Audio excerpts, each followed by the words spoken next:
buenos días, espero que todos estén muy bien, ya está empezando a grabar. Pues bienvenidos a la clase del día de hoy y en esta clase del día de hoy vamos a empezar el tema de introducción a la computación de alto rendimiento, al High Performance Computing. Y de hecho, pues por eso digamos fue que se les dejó ese trabajo anterior para entregar el día de hoy, en donde ustedes empezaran a explorar un poquito cómo podíamos hacer para que esos códigos que hasta ahora eran seriales, pues empezaran a aprovechar la naturaleza multicore de nuestros sistemas. Aquí ustedes están viendo en este momento una pantalla como una consola. ¿Me confirman por favor que están viendo como una consola en este momento? ¿Sí? Sí, profe. Gracias. Y en esta parte de abajo ustedes están observando un manejador de tareas que es como HTOP, pero este es un poquito más gomoso, que se llama BPyTop, y básicamente les está mostrando a ustedes que están en un computador. En este momento yo estoy aquí logueado en el computador Sala 2, que es el más poderoso que tenemos, que tiene 16 threads disponibles. Eso no quiere decir que tenga 16 cores, ya vamos a ver algo así respecto a lo que ustedes hicieron en la tarea. Tiene 16 threads, lo más probable es que tenga solamente 8 cores. Y bueno, este dispositivo nos está mostrando, por ejemplo, que aquí hay una persona, por ejemplo, JBLNOB, él está ejecutando algún tipo sí, un proceso, y en general, digamos, estamos ocupando en este momento dos cores al 100%. Hay otro core que está como el 97% de ocupación, aquí están también las temperaturas y no sé qué, pero en general la mayoría de los otros cores están sin utilizar. Y el punto es que si yo tengo esta máquina disponible y quiero ejecutar muchos procesos, pues idealmente yo quisiera que si mi programa es serial, pues de alguna manera convertirlo en algo que utilice todo ese montón de capacidad de cómputo disponible. Y existe. Y eso se llama paralelizar el programa. Entonces uno puede paralelizarlo de varias maneras. Uno puede paralelizarlo creando unos hilos muy suaves, muy livianos, más bien, perdón, muy livianos, que entre ellos comparten memoria, pero yo puedo generar, digamos, 16 hilos. ¿Listo? Y entonces con eso tendría un código que estaría utilizando, pues en general, toda la capacidad de cómputo. En un clúster, por ejemplo, lo que se busca es que esto esté casi siempre al 100%, porque eso quiere decir que los usuarios están realmente utilizando pues, la capacidad de cómputo disponible. Hay que tener en cuenta, sobre todo, por ejemplo, en los laptops con Intel, que cuando ustedes ejecutan muchos procesos de este estilo, ¿sí? Que están al 100%, como se está viendo acá, pues esos procesadores se van calentando y lo que sucede muchas veces es que cuando se calientan demasiado ocurre un fenómeno llamado el throttling, en donde básicamente el sistema operativo, el procesador baja su frecuencia y su frecuencia ya no es de 3 o 4 GHz, sino que se vuelve de 2 GHz simplemente para enfriarse un poco. Entonces, esa es una de las tantas razones por las que a veces cuando el computador de uno se pone muy caliente se pone también más lento. Y eso yo lo he observado en mi computador, en el Mac, que tengo, que es de 2013, que tiene un Intel entonces, y por allá es como de Intel Core i5, una vaina así, que cuando se calienta baja su desempeño. Entonces, eso digamos puede suceder y hay que tener cuidado porque entonces a uno le venden procesadores Intel supremamente poderosos con una frecuencia de gigahertz en 5 GHz que casi que puede emitir microondas, pero resulta que cuando uno lo pone a utilizar a ese máximo se calienta y entonces baja su rapidez o su desempeño porque se tiene que enfriar.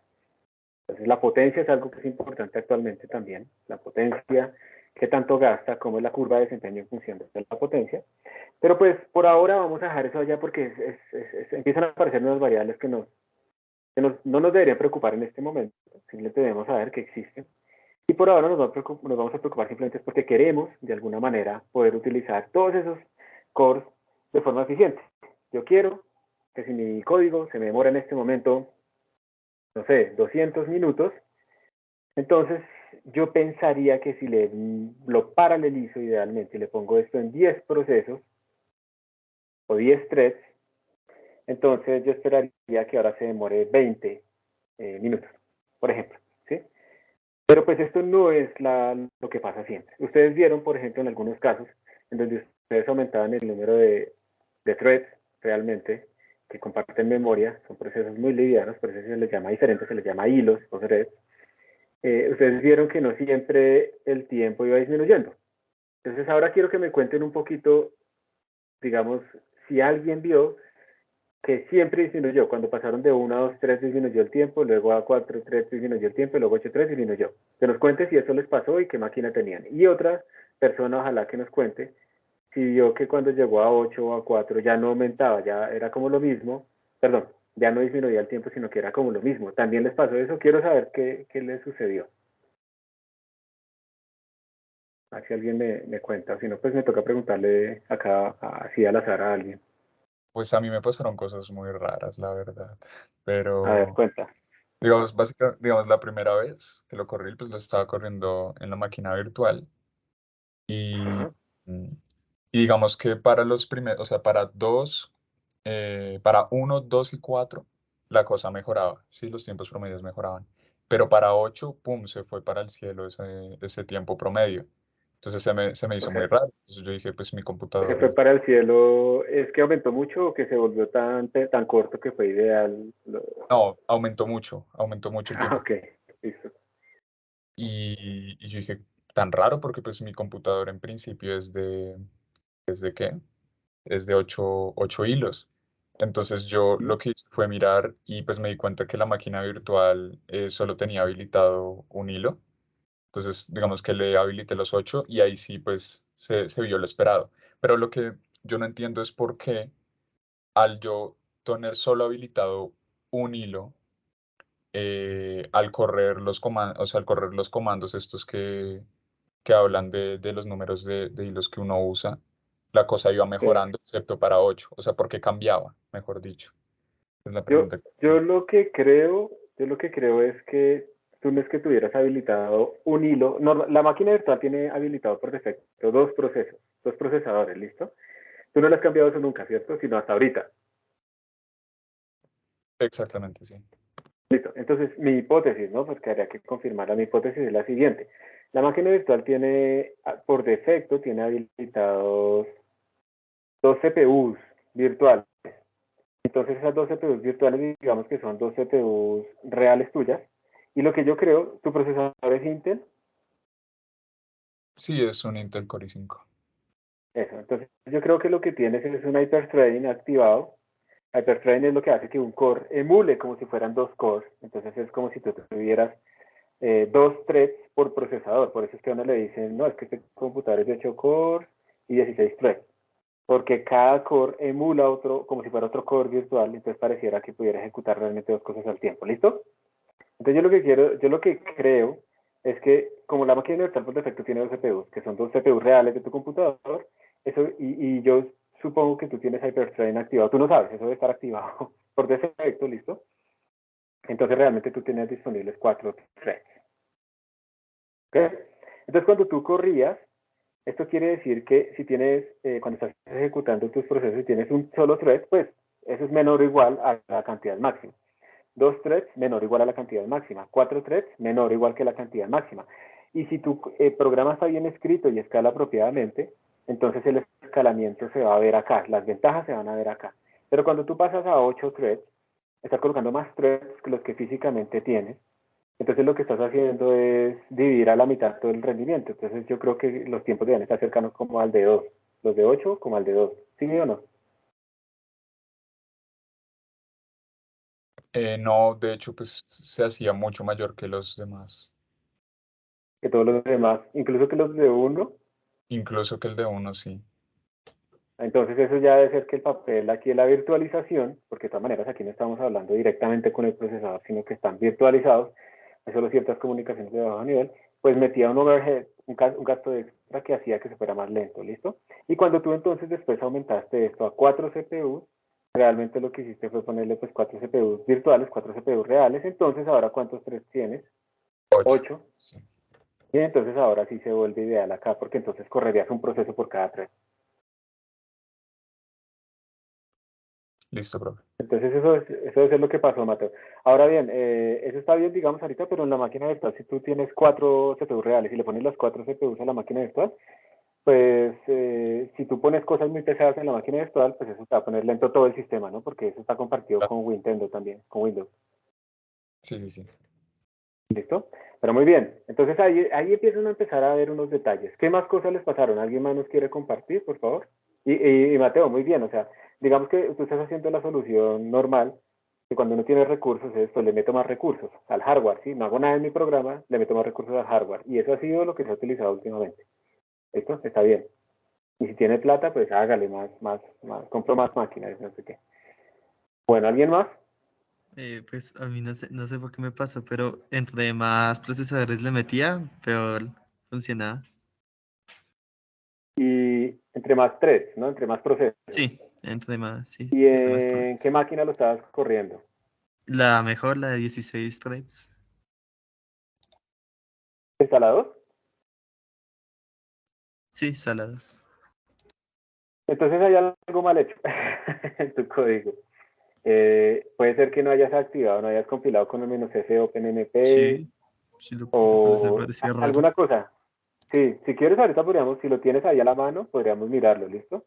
Porque Ok. algo no activó o escribiste mal la constante, digamos, se lo export o MP en un thread, te falta una S, te falta una N. Eso suele pasar, uno no se da cuenta, pero entonces exportaste una variable que no era la que lee OpenMP para aumentar el número de threads y por eso te da igual. Entonces Ah, podríamos ok. mirarlo a ver. No, pero es que Yo, no me da igual, me da peor. imagínate. Entonces algo debe pasar, pero podríamos, ya tocará mirarlo porque ya es muy raro, ¿listo? Pero si quieres podemos mirar hacia el final.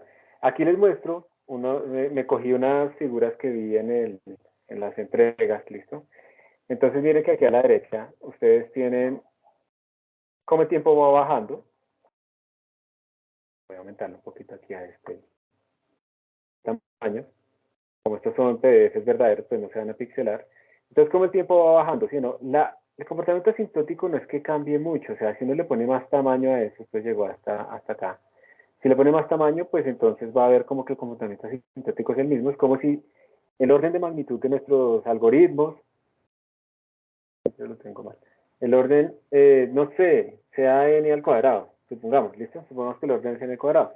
Y cuando uno utiliza más threads o algo así, como que uno no cambia este orden necesariamente, sino que uno cambia la constante que multiplica acá. ¿Sí? Podríamos verlo así, si los comportamientos asintóticos son iguales. Entonces, si va disminuyendo el tiempo, esto es lo que uno observa. Esta gráfica también es un poquito difícil de leer porque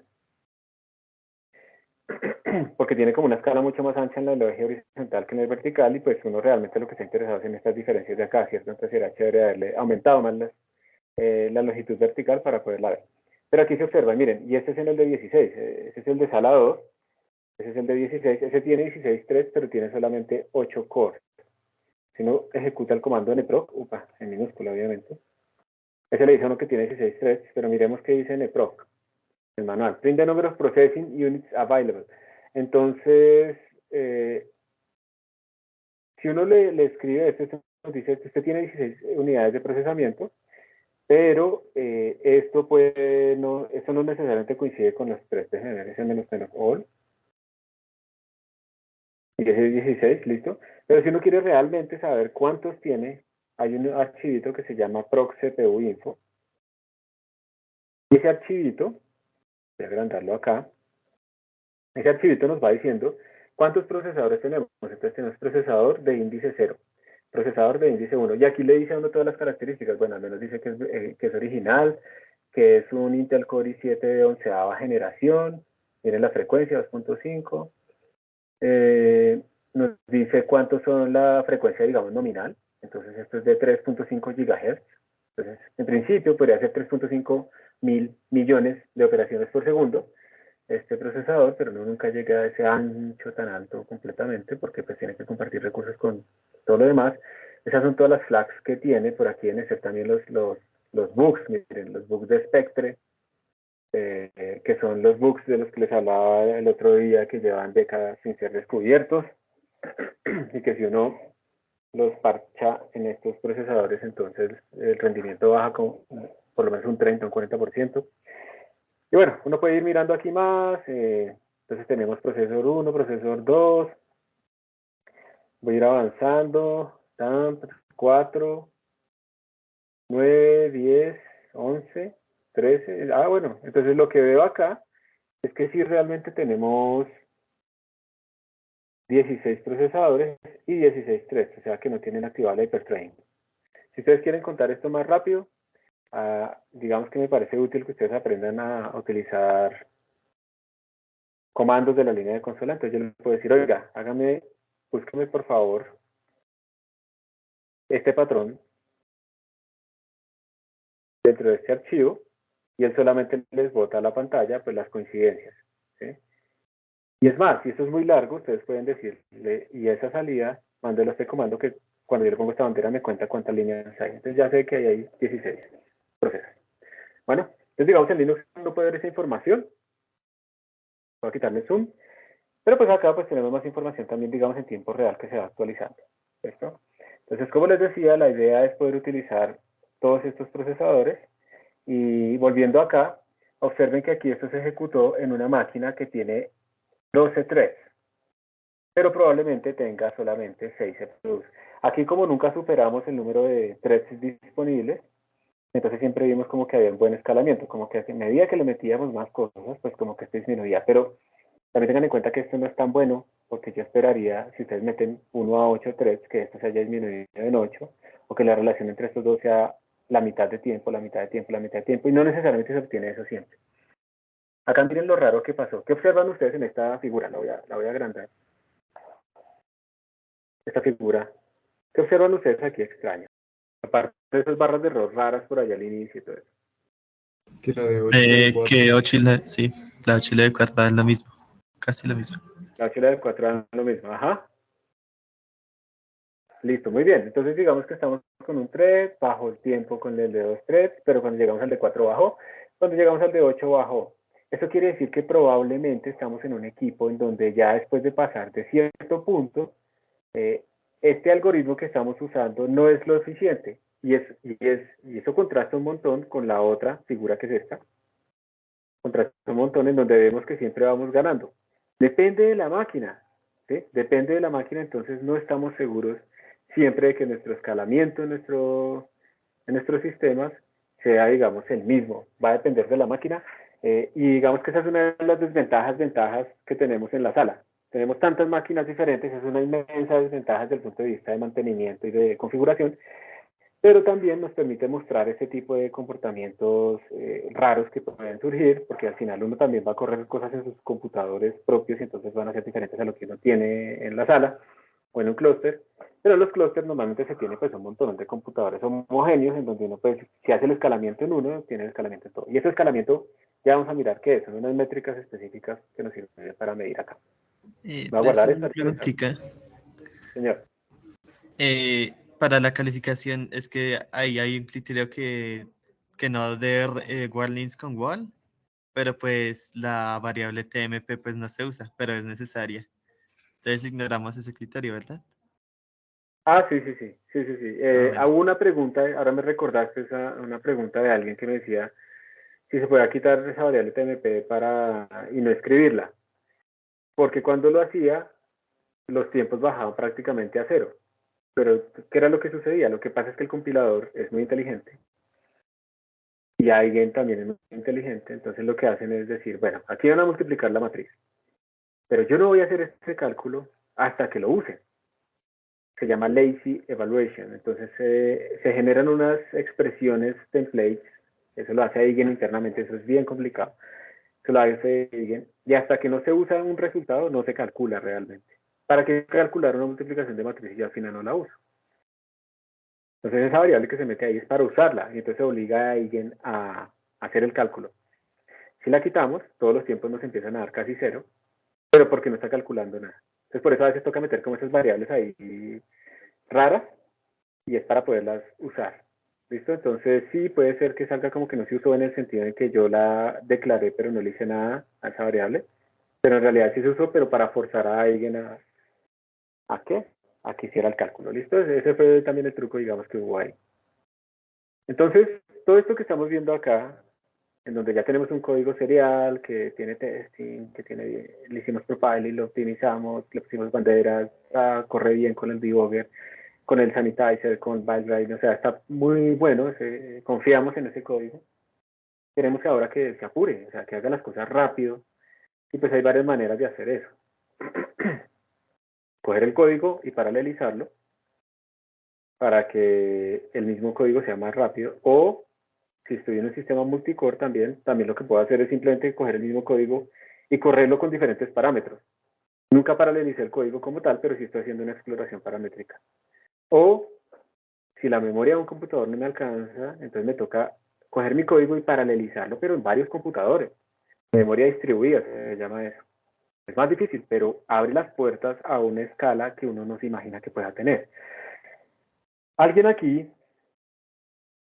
tuvo algún problema con el tamaño de los... Pues yo me acuerdo que en una máquina, la de 12, pues efectivamente entre 4 y 8 no se notaba mucho la diferencia, entonces pues a mí se me ocurrió utilizar matrices cada vez más y más grandes.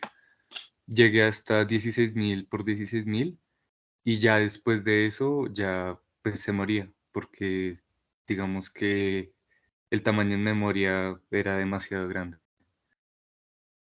Y Perfecto. sí, eso. Sí, dale, sigue. No, básicamente era eso, que ya incluso en 16.000, 4 y 8 eran prácticamente igual, o sea, la diferencia era, o sea, si salía de la desviación estándar, o sea, sí existía una diferencia, pero era muy mínima, como de 10 segundos, más o menos, re poco. Entonces, solamente eso.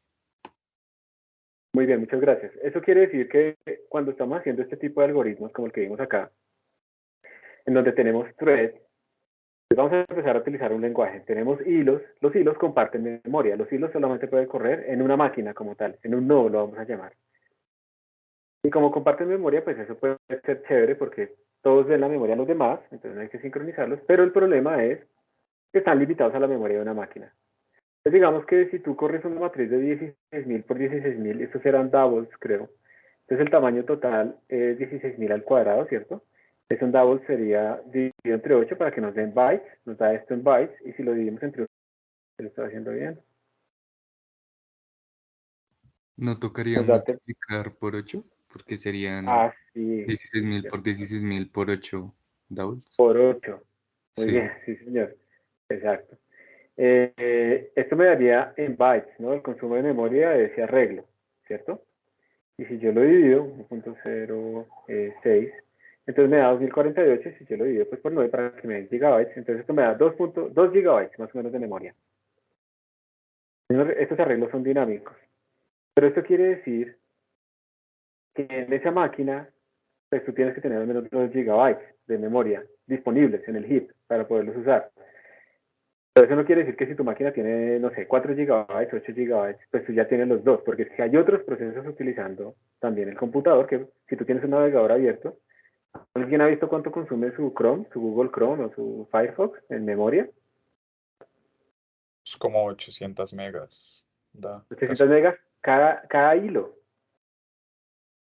Sí, como 800 megas cada hilo. Ya a veces uno puede abrir muchas páginas, muchas pestañas y no sé qué, y fácilmente puede tener 10 hilos, o sea, 8 gigabytes en el navegador. ¿Listo? Entonces, ¿qué pasa? Que si yo consumo tanta memoria, puedo empezar a hacer swapping, que es como emular la memoria en el disco duro, que eso es supremamente lento. Y por tanto, entonces uno va a tener pues problemas, ¿sí? Vamos a tener problemas porque no va a alcanzar la memoria, se va a poner muy lento y ya la lentitud ya no es por los threads ni nada de esas cosas. Ahora es porque estamos utilizando un dispositivo de entrada, que es el disco duro, que es muy lento comparado con la RAM.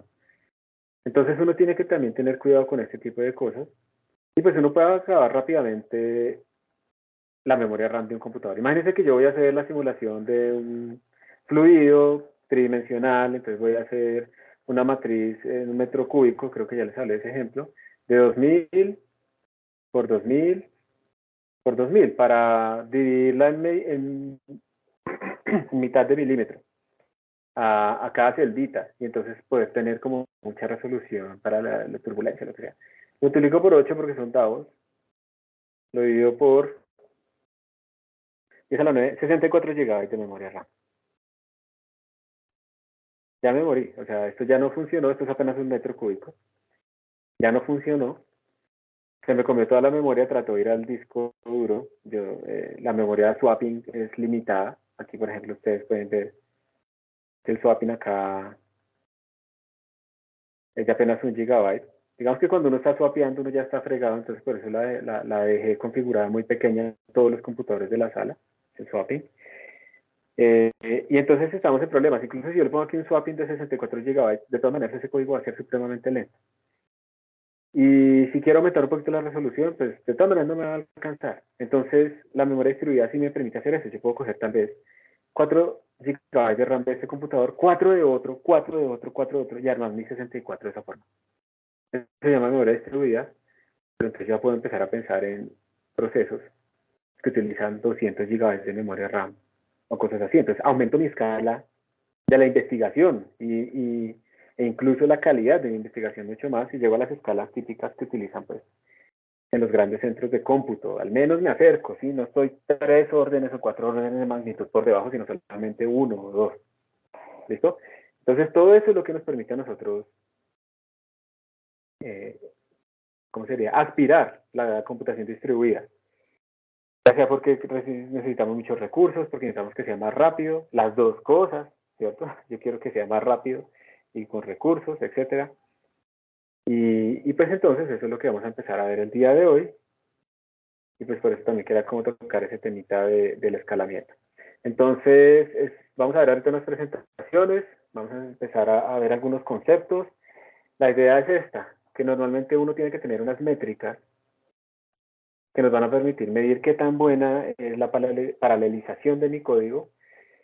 Hay dos métricas fundamentales que se llaman Parallel Speedup y la eficiencia paralela. El Parallel Speedup es muy sencillo. Uno básicamente lo que está haciendo con el Parallel Speedup es medir lo siguiente.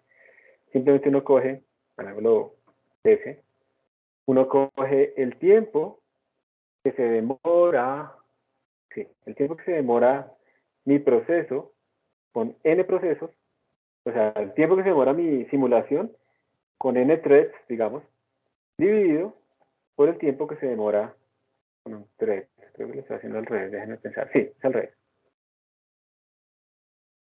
1 sobre n. ¿Listo? Piensen un momento, ustedes, ¿cuál sería como la predicción que ustedes podrían hacer teórica de cómo se debería comportar esto? O sea, si ustedes imaginan que cuando yo le meta todos los procesadores se me vaya a la mitad del tiempo respecto al primero, cuando le meta 4, se me vaya un cuarto y así sucesivamente. ¿Cuál sería como el escalamiento teórico de esto? O sea, TDN uno esperaría que fuera TD1, teóricamente, sobre N, ¿cierto? Si le meto un solo procesador, bueno, un solo thread, un solo proceso, y asumimos escalamiento ideal, o sea, no hay comunicación, no hay nada, o sea, eso es inmediato, entonces se demora pues TD1. Pero si le meto 2, se demora TD1 sobre 2. Entonces, ¿cuánto debería ese, digamos, N. N, ¿cierto? Simplemente reemplazamos este acá y nos queda N. Entonces, por eso es que aquí se grafica, el Parallel Speedup se grafica en función del número de threads o el número de procesos, dependiendo si estamos en memoria compartida o memoria distribuida. Y entonces el ideal es esta línea recta, y igual a X. Pero en muchas aplicaciones, como estamos viendo acá, uno no obtiene eso.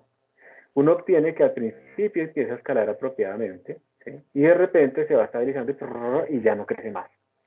¿Qué pudo pasar en esta zona? Por ejemplo, puede pasar es que este computador tuviera, miren, aquí tienen 8 cores, 16 threads, entonces observen que hay una caída fuerte en 8 cores, ¿cierto? 16 threads, hay una caída fuerte, y aunque este tiene 16 threads, observen que realmente uno no está ganando demasiado, o sea, sí tiene un escalamiento mayor que uno, evidentemente, ¿sí? Entonces, sí, obviamente el tiempo se demoró un poquito menos, pero uno se engaña cuando uno grafica solamente el tiempo de cómputo y ya, cuando uno hace estos escalamientos uno empieza a ver estas curvas. Y esto es lo que pasa en la realidad.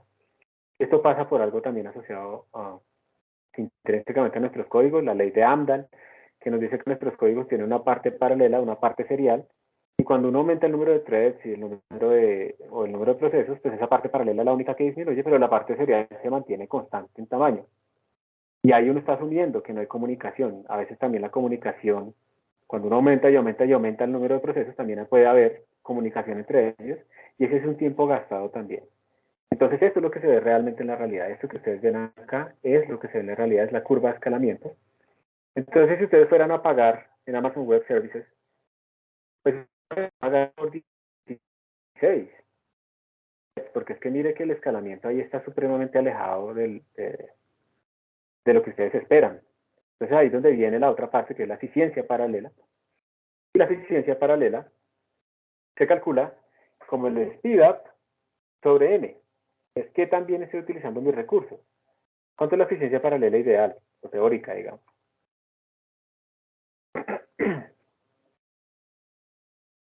Uno. 1, ¿cierto? Porque sería el ideal teórico del speedup, que es n, sobre n. Entonces da 1. Esto lo que quiere decir es que definitivamente cuando aumentamos el número de procesos, el número de threads, estamos utilizándolos eficientemente. Resulta que en muchas aplicaciones esto es lo que sucede. Es esta gráfica, la eficiencia paralela, lo que uno observar. Entonces uno no, ni siquiera con 2 threads estamos en 1. Ni siquiera. Eso empieza a decaer. Empieza a decaer, a decaer, a decaer. Observen cómo en el 8, acá en el 8, cómo ocurre esta caída tan fuerte debajo de cierto umbral y la eficiencia paralela pues va decreciendo. Entonces, sí, pues yo pago 16 procesos o 16 threads, o pago mi máquina virtual en Amazon, en AWS con 16 threads. Y sí, el tiempo bajó un poquito, pero ya no es eficiente. Miren que la eficiencia paralela está muy por debajo. Digamos que la recomendación es que en el punto en que la eficiencia paralela baje 60 o 70%, ahí es el máximo ideal que ustedes deberían utilizar. Y todos esos estudios hay que hacerlos localmente. Ustedes, cada vez que vayan a AWS a hacer estos estudios, a ir corriendo, están pagando por todo eso. Entonces, por eso es necesario que la universidad, ¿sí?, tenga infraestructura local para que la gente sepa hacer estos cálculos, sepa hacer estas curvas, mida, y ahí sí puede ir a gastar la plata del proyecto de investigación allá. Porque ahorita, pues como les decía, hay una tendencia a que todo esté por fuera, que porque eso pues quita administración, pero vamos a gastar mucha más plata. O sea, lo que nos ahorramos en no mantener un clúster, lo vamos a gastar en que la gente no lo usa apropiadamente. Entonces, empiezan a aparecer unas métricas y por eso ahora esto es como un laboratorio de física, hay que empezar a medir. Que era algo que ya empezamos a ver desde antes. Ustedes ya vieron que es que esto puede ser lento en este código. No, hasta que usted no mida, no haga un profiling, usted no puede hacer esas afirmaciones. Nuestra intuición casi siempre va a fallar. Entonces, por esa razón es importante empezar a saber qué medir y qué nos indica. Esto es lo que debe estar pasando en muchos de los casos de ustedes. Esto está pasando, por ejemplo, aunque yo tenga 8 threads, observen que la eficiencia no es la mejor, porque, perdón, tengo 16 threads, pero este es un computador de 8 cores. Entonces, realmente la eficiencia lo mejor que está es cuando yo estoy manejando los cores físicos, porque estos cores que tenemos acá emulados con Hyperstream, pues no son tan eficientes como un core físico como tal. Y ese tipo de cosas son las que uno tiene que medir y tiene que calcular. Esto se llama yo siempre me confundo. Disculpen si me equivoco. Esto es un scaling, yo no me acuerdo si es el weak o el strong. Eso es un scaling. Eso es cuando uno mantiene el tamaño fijo de su proceso y uno cambia el número de threads. Hay otro que es mantener fijo el número de threads y cambiar el tamaño del sistema. Ese es otro scaling que uno mira. Y realmente al final esos ideales de eficiencia y demás pues son como en una, ¿cómo se diría? Una gráfica tridimensional, ¿sí o no? Donde en un lado tenemos el número de threads, en otro tenemos el tamaño del sistema y aquí sí tenemos la eficiencia paralela y demás, y eso nos da ahí una superficie toda rara, que es la que nos permitiría estimar para un tamaño dado cuál es el número de threads ideal, porque ese scaling es el que existe. Entonces, esto es para que ustedes vean que sí vamos a obtener ganancias, sí se va a demorar menos, pero no vamos a obtener el ideal casi nunca, sino que tenemos que mirar cuánto estamos lo más cerca del ideal. Bueno, entonces estas son las cosas que tenemos que empezar a medir, empezar a ver, o sea que muchas de sus mini tareas ahora van a ser medir y medir y medir tiempos y escalamientos y demás, pues precisamente para poder obtener esto acá. ¿Hay alguna pregunta? Voy a hacerles una pregunta aquí en el chat anónimo. ¿Alguien ha programado en paralelo antes? ¿En qué? Si quieren también pueden responder por voz en el chat oficial. ¿Listo? Aquí es por si no quieren Profe, revelar su identidad. Señor. el chat, no me sale el link del chat anónimo por acá. El enlace, ¿no? No, eso por mi parte siempre con un procesador. O pues, bueno, depende del problema, porque hay unos que ya vienen listos para usar todos los que uno tenga. Me están diciendo que me escucha con el micrófono tapado, o sea, como mal la voz. No, yo lo escucho bien. De pronto hace un rato, pero pronto ya se arregló, ¿cierto? Entonces ahí dice, alguien dice, no programado en paralelo. Listo. Digamos como que sepa estos conceptos y haya metido la mano. Pues ustedes ya todos lo hicieron, o sea, ¿cómo van a decir que no? Ustedes ya lo hicieron con la tarea. Pero fue como transparente, ustedes no hicieron nada, ¿sí o no? Fue como mágico, eso es lo que uno quiere, la magia. Pero no le han metido la mano. Listo, esto es más o menos para saber si alguien le ha hecho con anterioridad en cualquier otro lenguaje. No hasta ahora, no, listo. La idea es que aprendan, a menos sepan cómo arrancar. Ese es el objetivo de esta última parte del curso. Que sepan cómo arrancar. Bueno, listos. Muchas gracias. Entonces, como les decía, hay varias formas de hacer esta paralelización. La que no existe es necesariamente la automática, sino que se hace bajo unos paradigmas que son los que han sobrevivido, como la memoria distribuida con OpenMP, que fue el que usamos con Eigen, donde se crean threads livianos. Memoria distribuida, que es cuando vamos a escalar a muchas máquinas, entonces ahí es más difícil. OpenMP es relativamente fácil, pero MPI es un poquito más difícil porque realmente nos toca pensarlo. Y realmente MPI significa Message Passing Interface. Básicamente lo que uno hace es como comunicar, como controlar la comunicación de los procesos. Uno es el encargado de eso.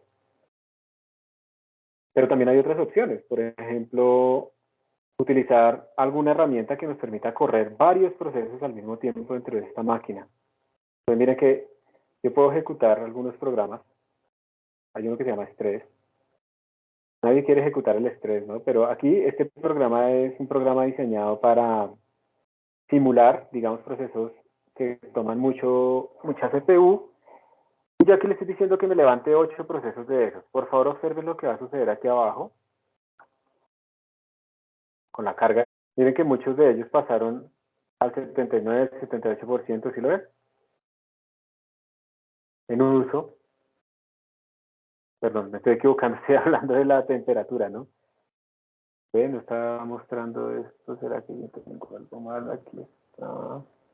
¿Será que esto no tiene permiso? Voy a ponerle el htop tradicional. Voy a verlo correr a ver si funciona apropiadamente.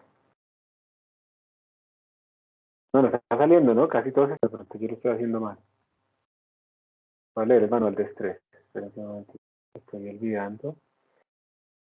Quiet, dry run, timeout, CPU, son en el worker, sí. 3, no sé, vamos a ponerle 2, así sí sale algo. Ahí están apareciendo ahora sí el estrés, miren, con 2 procesos. Y por eso aquí se empezaron a llenar las cositas estas. Voy a ponerle más, voy a ponerle 4. Aquí en la parte de abajo ustedes pueden ver, aparecen los 4 procesos, ¿sí? Cada uno comiéndose como el 100%. Vamos a ver si es que hay un problema con 8. 6, ahí está, lo estoy llenando.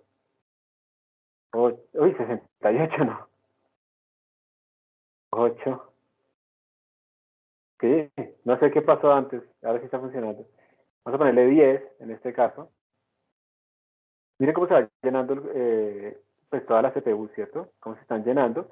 Yo aquí estoy compartiendo este computador con varios otros usuarios que ya van ejecutando sus propias simulaciones o sus propios programas. Todos tenemos como la misma prioridad. La prioridad de todos es 20, que es la más baja realmente. Esta ya terminó mi programa porque yo le ejecuté durante menos de 20 segundos. Pero si yo, por ejemplo, le pongo aquí 16, yo empiezo a competir con los demás usuarios. Entonces ahora miren que la eficiencia para todos no están a 100%, sino un poquito menos. Y yo también, digamos que empiezo a afectar un poco a los demás. Como todos tenemos la misma prioridad para el sistema operativo, pues se tiene que repartir todos los procesos por igual. Entonces, si yo pongo aquí 80, pues van a parecer que está súper lleno, pero miren que ahora nuestras CPUs, el uso de las CPUs no está al 100%. Yo tengo pedazos de la CPU porque tengo que compartir entre varios procesos diferentes, Entonces, cada proceso, lo ideal es que cada uno de esos procesos estuviera al 100%, pero eso no va a pasar, porque ahora les toca repartirse entre ellos los procesadores. Entonces hay que tener cuidado con ese tipo de cosas, pero decirle a un usuario que tenga cuidado, pues es no hacer nada. Entonces para eso es que aparecen unos manejadores de recursos en los clústeres que se encargan de que si alguien llega y, ay, deme todo el clúster para mí, que esto es importante, le dicen, no señor, mira, hay alguien más está corriendo el estrés. Entonces le dice, no, usted no puede tener el clúster para usted, los recursos son repartidos, y si por ejemplo hay alguien que lleva una semana corriendo cosas, pues le voy a dejar a usted correr un poquito, de acuerdo a las políticas, para que eso funcione. Entonces uno puede configurar esos manejadores de recursos, entonces uno le dice, mire, los que vengan con este proyecto tienen más prioridad que los que vengan con este otro, o este tiene poca prioridad, pero déjelo que corra el tiempo que quiera. Así, uno puede armar todo ese tipo de cosas, eso es lo que pasa en un clúster. Y pues entonces así podemos empezar a administrar esos recursos. ¿Listo? La sala es una cosa rara porque es una sala de cómputo, pero a la vez es como un clúster. Y no hay forma, digamos, de cambiar eso. ¿Sí? No hay forma de cambiarlo porque es lo único que tenemos. Entonces, pues es sacarle más bien el jugo al máximo a la sala con ese aspecto. Entonces lo que vamos a ver ahorita es ese tipo de cosas. Realmente qué podemos hacer, algunos ejemplitos de programas, de cómo poder ejecutar este tipo de algoritmos. Podemos utilizar también los threads de C++, los algoritmos paralelos de C++, aunque esto yo no lo he implementado todavía aquí en el documento. Y pues ustedes si trabajan en Python también ustedes tienen un Python MPI, un Python o multiprocessing, donde tienen sus sintaxis y los conceptos que vamos a ver acá también aplican allá. Y listo. De todas maneras, yo cuando he visto los programas de MPI de Python no me parece que ya ahorren tanto comparado con los de C++. No tiene pues como la idea de que los programas en Python son como más sucintos y como más cortos, pero en MPI yo no lo he visto que eso aplique realmente. Entonces ahora voy a dejar de compartir esta pantalla y les voy a compartir la otra. ¿Me hacen el favor y me confirman que? Sí, ahí estamos viendo. Gracias. Entonces esta es una presentación viejísima de Pulido también, yo no las cambio porque pues dicen lo básico que es lo que yo necesito, en donde se hace una introducción a la computación distribuida. Espero que les haya quedado claro entonces que lo que queremos es cómo utilizar estos sistemas multicore eficientemente. Eso no siempre es fácil, entonces tenemos que medir las métricas y hay varias formas de tratar de hacer eso. ¿Listo? Entonces, eso es lo que vamos a ver acá. La computación distribuida básicamente es que yo tengo una gran tarea computacional y la quiero repartir entre varias unidades de cómputo. Que es lo mismo, ¿no? Que uno debe hacer cuando tiene una gran tarea, pues la puede distribuir y repartir. Tenemos que trabajar en el proyecto intermedio, en el proyecto final, entonces distribuimos, tú haces esto, tú haces esto. Pero en eso también es importante, por ejemplo, que el balance de carga sea similar. Otro de los problemas que aparece acá, ¿cómo me aseguro yo de que lo que estoy distribuyendo sea equitativo, que todos tengan más o menos lo mismo? Aquí uno también tiene que verlo de acuerdo a las capacidades. Si yo tengo la sala de cómputo donde hay unos computadores hiper viejos y el resto son solamente viejos, y hay como dos nomás normales, pues yo no debería mandarle como la misma carga a los hiper viejos, no porque sean viejos, sino porque su capacidad de cómputo es menor. Entonces, de acuerdo a las habilidades, y eso también es una habilidad, digamos, de cuando ustedes están en un equipo, de poder identificar las habilidades y las fortalezas de cada quien, de acuerdo a distribuir el tamaño, que no sea, ojo, no caigan ustedes en la trampa, de que al mejor lo sobrecargan de trabajo, y al más mediocre le pone poquito trabajo, porque eso es premiarlo, ya que en primero es al mejor, ¿sí? Entonces no caer en esa trampa, de acuerdo a las habilidades, pero también exigiendo, ¿sí? Porque eso es lo que suele pasar en la realidad. Entonces al mejor lo sobrecargan y pues, ¿qué estímulo existe entonces para hacer mejor? Estoy sobrecargado y me estoy toteando aquí, llevándole a los demás las cosas. Entonces siempre ser equitativos de acuerdo a las capacidades en un equipo, y aquí también pasa lo mismo. Si yo tengo una máquina, un portátil que probablemente tenga menos capacidad de cómputo que lo que pudiera tener este es computador de escritorio que tiene una tarjeta RTX y 16 core, no sé qué, pues yo obviamente mi portátil le mandaría menos cosas, ¿sí? Ese balance de carga es otro que me parece acá. Y esa interconexión de equipos no necesariamente tiene que ser local. Puede ser algo llamado la grid, que por ejemplo pueden ser clústeres pegados, pero pueden ser simplemente computadores conectados en diferentes partes del mundo. Y el cloud computing es como una grid hecha fácil, pero también es eso. Y en el cloud computing entonces uno incluso no tiene necesariamente máquinas físicas, sino que una de estas máquinas, por ejemplo, realmente genera un montón de máquinas. ¿Sí? Entonces puedo generar, de acuerdo a la capacidad de esta máquina, no sé, 20 máquinas virtuales. Entonces cuando alguien se conecta a una instancia de estas, pues se genera una máquina virtual que después cuando se desconecta puede ser destruida. Y entonces la infraestructura se vuelve código. Y eso es lo que le llaman infrastructure as code, creo que le ponen así. Infrastructure as code, porque se vuelve código. De hecho, así es como yo más o menos armo también las máquinas virtuales que les paso a ustedes y con las que hago las imágenes que se van a duplicar en la sala de cómputo. Utilizo algo llamado, ya se me olvida, Packer. A veces utilizo Vagrant para crear esas máquinas virtuales. Entonces a Packer le dice, oiga, siga estas instrucciones y créeme una máquina virtual con estas características. Y él crea una máquina virtual y yo le digo que me la exporte. Entonces yo tengo varios sabores de exportar. Entonces un exportar es para dárselo a los estudiantes, la que ustedes instalen en sus máquinas, y otra es para la sala, que tiene unas diferencias. Y la configuración se hace también con una cosa llamada Ansible, que es bien potente. Y bueno, eso mejor dicho, lo que he tocado hacer aquí ha sido bastante. Pero pues la idea es esa, que yo, digamos, poco a poco uno va como olvidándose un poco de la existencia física de las máquinas y tiene que como que abstraer un poco también lo que está construyendo con tal de poder manejar esa complejidad de lo que está existiendo. Y luego que se crea una máquina virtual de esta, yo la duplico en todas las otras máquinas con algo llamado Clonzilla. Y hay muchos más. Si algún día quieren, si nos queda tiempo, les puedo contar cómo se configura la sala de cómputo si alguien está interesado en aprender un poco de eso. Bueno, entonces,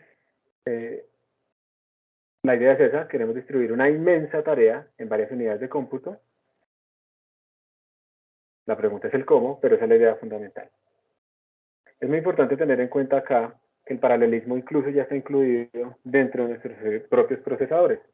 Y entonces aquí viene algo que es importante tenerlo en cuenta, que esta es como la taxonomía de Flynn, se le llama esto, el mismo Flynn que salía por allá en la película de Tron, que tiene que ver con cuántas instrucciones y cuántos datos tengo. Entonces hay algunas unidades de procesamiento que se llaman Single Instruction, Single Data, esta de acá. Single Instruction, Single Data lo que quiere decir es tengo una sola instrucción y tengo un solo dato.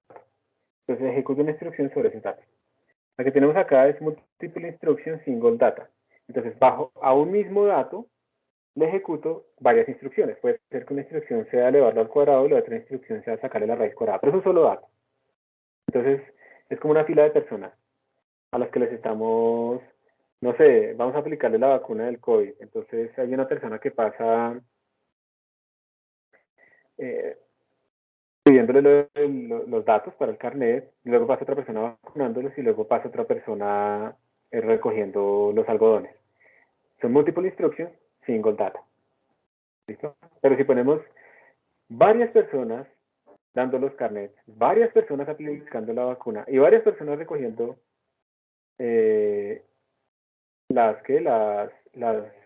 los algodones, estamos acá. Tenemos multiple instruction, multiple data. Estamos trabajando en paralelo en muchos datos haciendo muchas cosas diferentes. O también pues podemos tener single instruction, multiple data, ¿cierto? Cogemos un gran vector, una fila, hay una sola persona que está vacunando, entonces la persona tiene una fila gigantesca y está todos aplicándole la misma instrucción, a todos los está vacunando, a todos los está vacunando, a todos los está vacunando, pero uno por uno. Mientras que el multiple instruction, multiple data, pues es como lo más paralelo que podemos tener. Eso es lo que quiere decir esta taxonomía, la vamos a referir poco antes. Por ejemplo, cuando estamos en, entonces no sé si alguno ve la Fórmula 1, pero cuando entran los carros a los pits, tenemos ejemplos del paralelismo. Digamos que las personas que están cambiando las llantas, ¿en qué paradigmas de Multiple instruction, single data. ¿Me repites que no te entendí?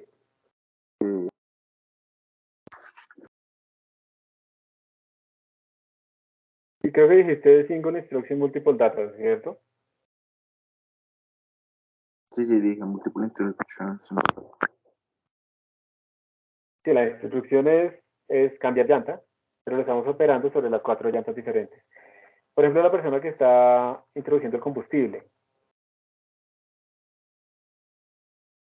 La de SISD.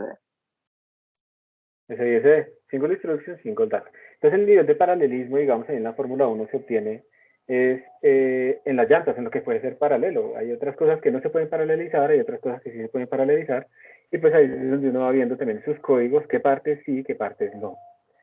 Entonces, como les decía, hay como dos formas locales, dos formas de hacer esta paralelización. Una forma es la de memoria distribuida, en donde ustedes tienen, digamos que lo que tenemos aquí, a la izquierda es memoria distribuida, en donde ustedes tienen varios computadores, o sea, aunque estos procesos se puedan correr en la misma máquina, son procesos que tienen su propia, digamos que cuando hablamos de procesos, cada proceso tiene su propia memoria, esa es la clave. Cada proceso tiene su propia memoria, ¿listo?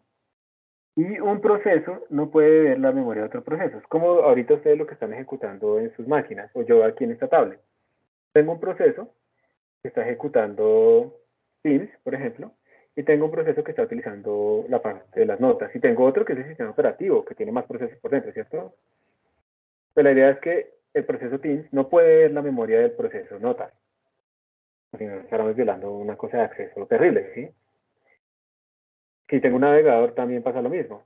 Entonces eso es lo que pasa acá, los procesos son independientes uno del otro, y si yo quisiera, digamos, que este proceso de acá le mandara unos datos a este proceso de acá, yo necesito hacer esta comunicación. Esto se hace con MPI. MPI uno básicamente lo que dice es, venga, quiero mandar un mensaje de este proceso a este proceso. Entonces, los datos que le quiero enviar empiezan aquí en la memoria, tienen esta extensión, y además uno le tiene que decir a este envíe, y uno le tiene que decir a este man reciba. ¿Listo? No se puede solamente enviar, o si no se bloquea la máquina. Si yo envío, alguien tiene que recibir, por ejemplo. Entonces, eso es lo que uno hace con MPI, comunicar esos envíos y esas recibidas de la forma más eficiente posible.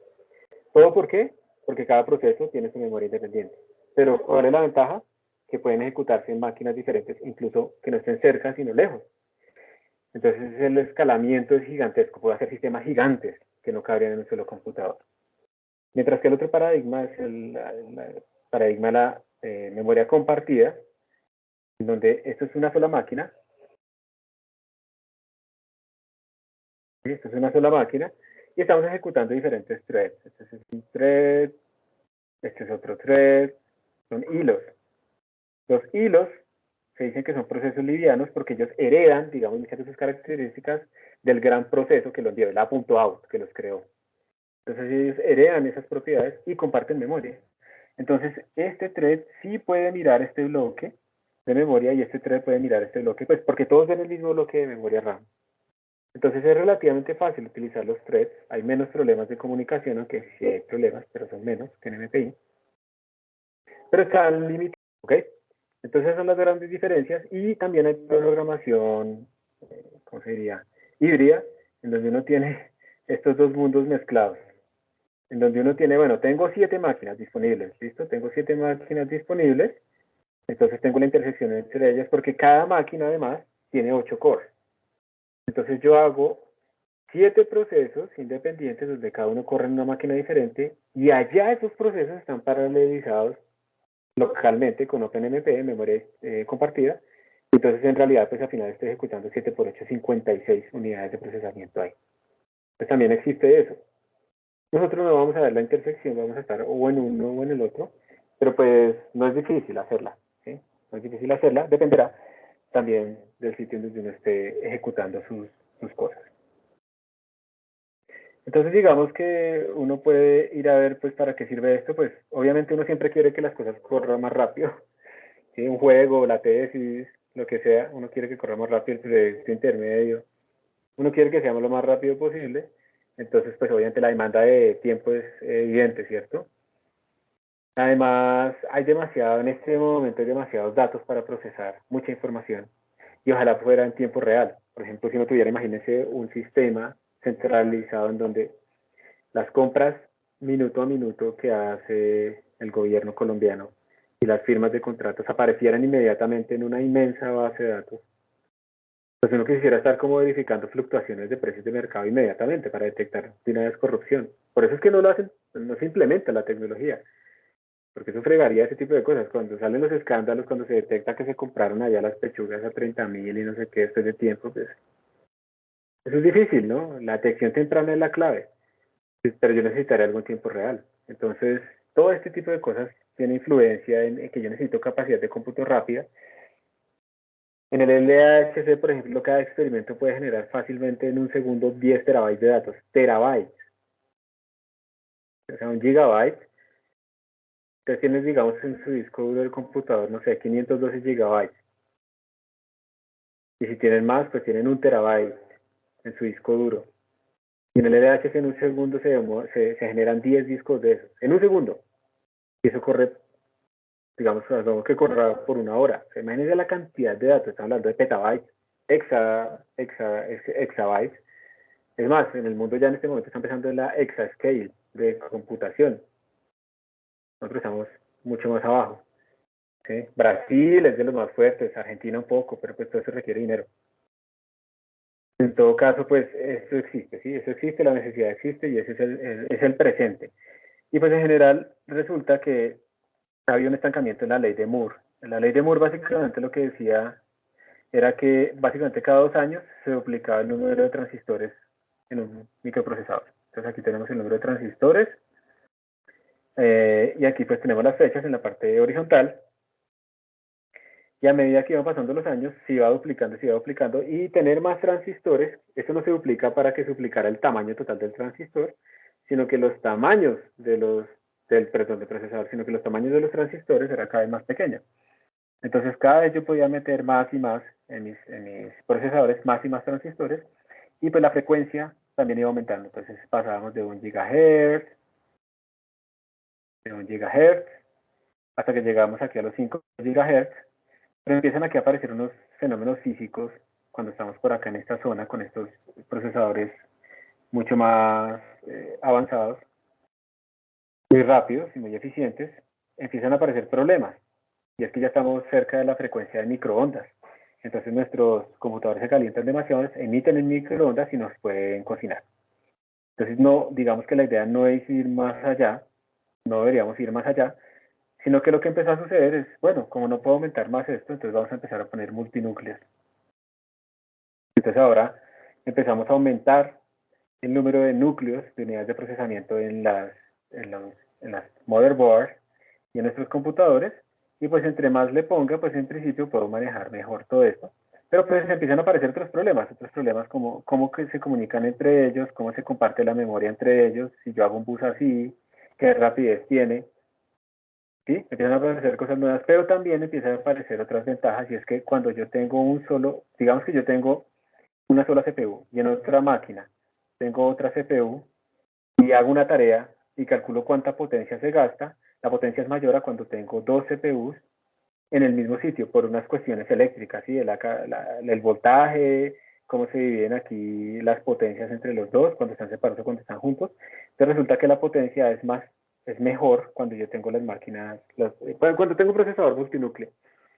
Y eso empieza a tener una relevancia importante pues con los laptops, porque entre más me dure la batería, pues la gente le gusta más.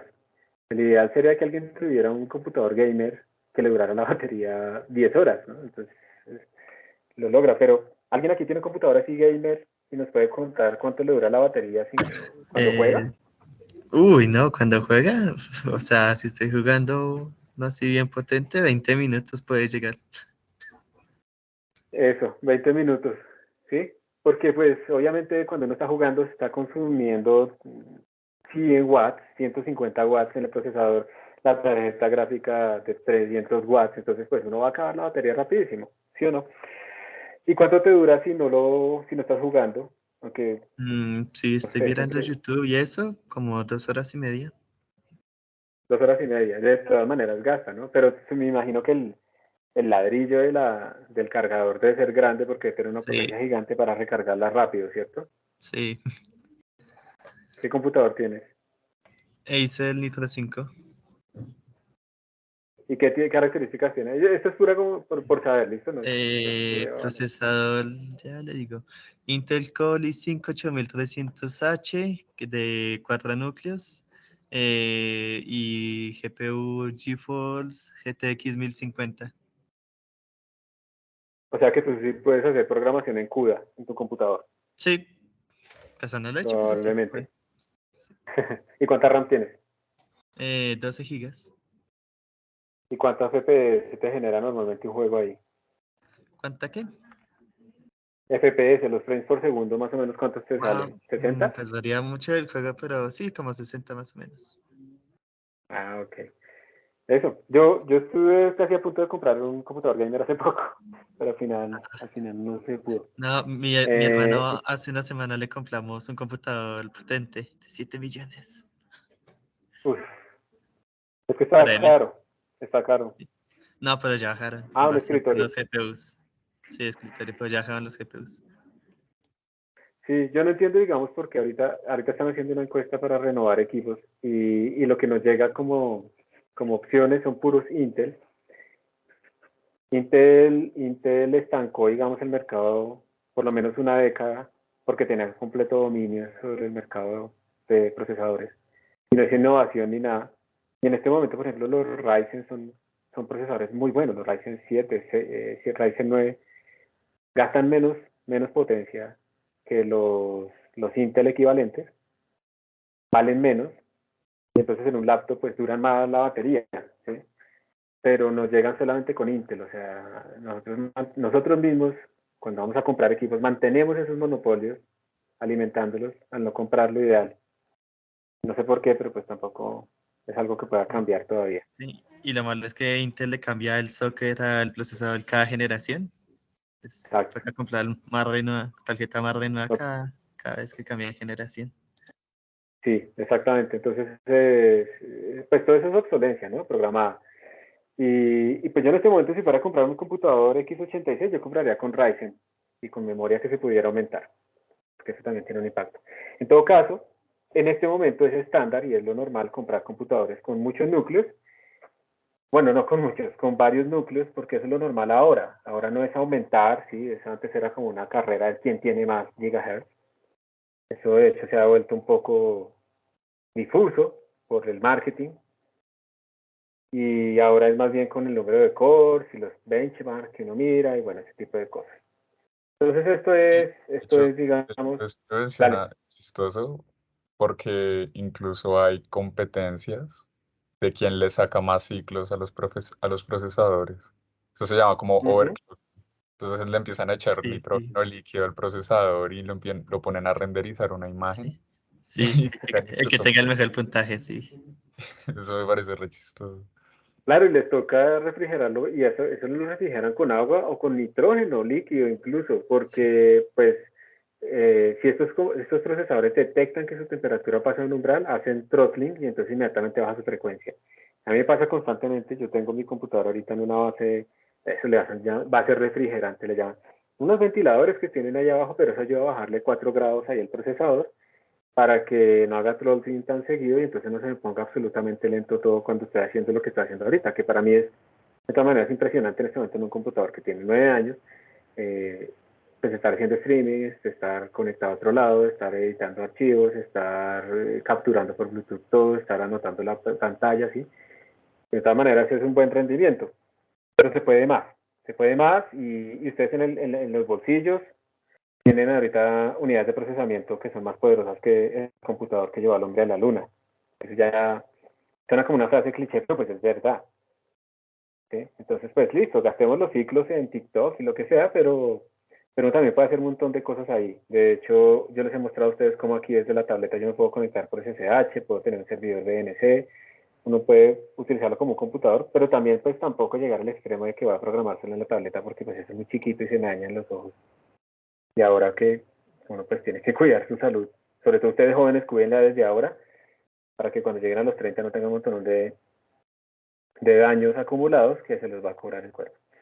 Eh, nosotros, como les decía, estamos tratando de configurar la sala como un clúster, entonces cuando uno dice eso, se riega como la frase, entonces todo el mundo se imagina que en la sala tenemos un clúster, así, y no, la sala es la misma, ¿sí? Solo que por software yo la he tratado de configurar de tal manera que funcione como un clúster en el sentido de que yo puedo ejecutar procesos en varias máquinas y no sé qué, que lo vamos a aprender hacia el final de este curso.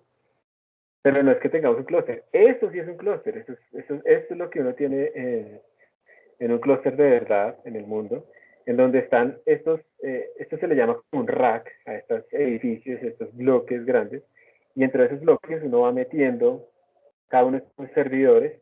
Esto es un nodo que se puede sacar, y cuando uno lo saca, pues eso es como una tarjeta madre con todo ahí expuesto, y fácilmente una de estas cosas puede tener 128 cores, cada una. 128 cores, puede tener fácilmente 256 gigabytes de memoria RAM. ¿Sí? O sea, imagínense en esa escala.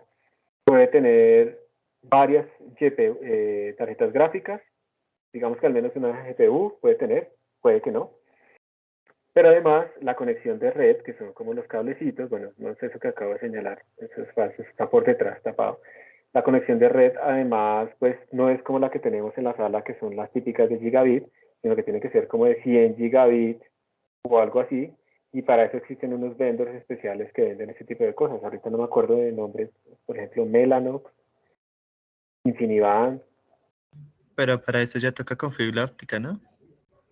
o con fibra Directamente. óptica localmente también. Digamos que en este momento hay todavía conexión, sí, o sea, también existe la fibra óptica porque la fibra óptica tiene no solamente una alta tasa de transferencia, gigabytes por segundo, digamos, sino que además tiene un umbral, ¿cómo se llama? Una latencia baja, porque cuando uno va a mandar un paquete por un cable, uno tiene que iniciar el proceso de mandar el paquete por el cable. Eso se llama la latencia. Cuando yo le digo al driver, vaya, active la interfaz de red y que genere los protocolos de comunicación. Esa latencia puede ser muy grande para procesos de muy, muy alto desempeño, y entonces todo eso está allá. Entonces sí, y ahorita incluso se está estudiando que en las tarjetas madres la comunicación con la board, entre la board y el bus principal, y todo eso sea con fibra óptica, digamos, para que sea menos caliente, más rápida, etcétera, pero pues eso apenas es una tecnología que está empezando a estudiarse y a implementarse.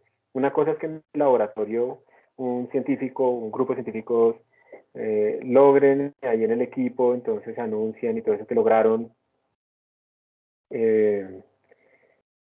obtener una tasa de transferencia más rápida con una fibra óptica en una tarjeta madre. Pero otra cosa es que eso se vuelva industrialmente escalable. Ese es el verdadero problema. Ustedes cada 2 años van a ver un anuncio de una batería revolucionaria que tiene una capacidad 10 veces mayor, que se demora 100 veces más en descargarse, que se carga no sé, en 20 veces menos tiempo, etcétera. El problema es que no se pueden llevar a la industria, o sea, no se pueden escalar, no se pueden producir masivamente, entonces se quedan en prototipos. Pero bueno, eso tampoco es una pérdida, porque uno no puede quedarse, o sea, ¿cómo vamos a llegar a prototipos si no investigamos y si no hacemos ensayos que no nos funcionen, ¿sí? Por eso es que esa política a veces del corto plazo y de que solamente el impacto inmediato, pues sacrifica las verdaderas revoluciones tecnológicas. ¿Qué tal a Maxwell le hubieran dicho, Maxwell, usted tiene que hacer un televisor? O sea, eso es una cosa que transmite ondas inalámbricamente de un sitio al otro. No lo logra. Maxwell no tenía en la cabeza nada de eso, pero cuando él hace su estudio ahí, entonces la corriente de desplazamiento, formula las ecuaciones de Maxwell, las formula incluso en forma vectorial, no con cuaterniones como estaba en ese tiempo, ni por componentes, y ayuda a que la notación sea más fácil, y hace esa unificación, digamos, del electromagnetismo. Él no tenía ni idea de eso, y eso es un loco allá, un físico que no publicó papers, que ¿sí? no está produciendo en la máquina productora científica actual, que no produjo nada de corto plazo. O sea, a Maxwell le decían, ¿y esas ecuaciones qué? Pues no sé, o sea, ¿sí? ¿Cuál es la aplicación? ¿Cómo vamos a resolver el problema del hambre en el mundo en este momento, que es un problema relevante, ¿sí? Pero pues él no podía responder esas preguntas, pero pues no tenían sentido. Pero claro, después de un tiempo, gracias a eso es una semilla para que después de un tiempo aparezca una revolución tecnológica impresionante. Por eso las escalas de tiempo de la investigación deben ser cortas y deben ser largas, ambas cosas. No es que sea una o la otra. que también estamos muy acostumbrados a eso, ¿cierto? A que es lo uno o lo otro, pero no los dos. Entonces eso pasa a veces en la investigación, se favorece demasiado la aplicación inmediata y eso quiere decir que se hacen cosas más triviales, no sostenibles, cosas que no tienen impacto general sino reducido, ¿sí? Y pues eso no debe ser avanzar en la humanidad. En todo caso, en los clústeres, entonces, volviendo al tema, tenemos este tipo de cosas. Entonces imagínense en un rack la capacidad de cómputo tan impresionante. Un solo servidor de estos que tenemos acá, uno solo, ya es mucho más poderoso pues que casi todos los computadores que tenemos en la sala. Y aquí tenemos entonces un montón de esos y un montón de esos agrupados y agrupados en 3 dimensiones, digamos, ¿sí? Entonces la capacidad de cómputo de estas máquinas es realmente grande. Y ahí es donde entonces se hacen, ya sea simulaciones o es un data warehouse o se generan todas esas máquinas virtuales. Bueno, depende de la aplicación. Está, por ejemplo, el proyecto SETI, en donde se está buscando huellas, digamos,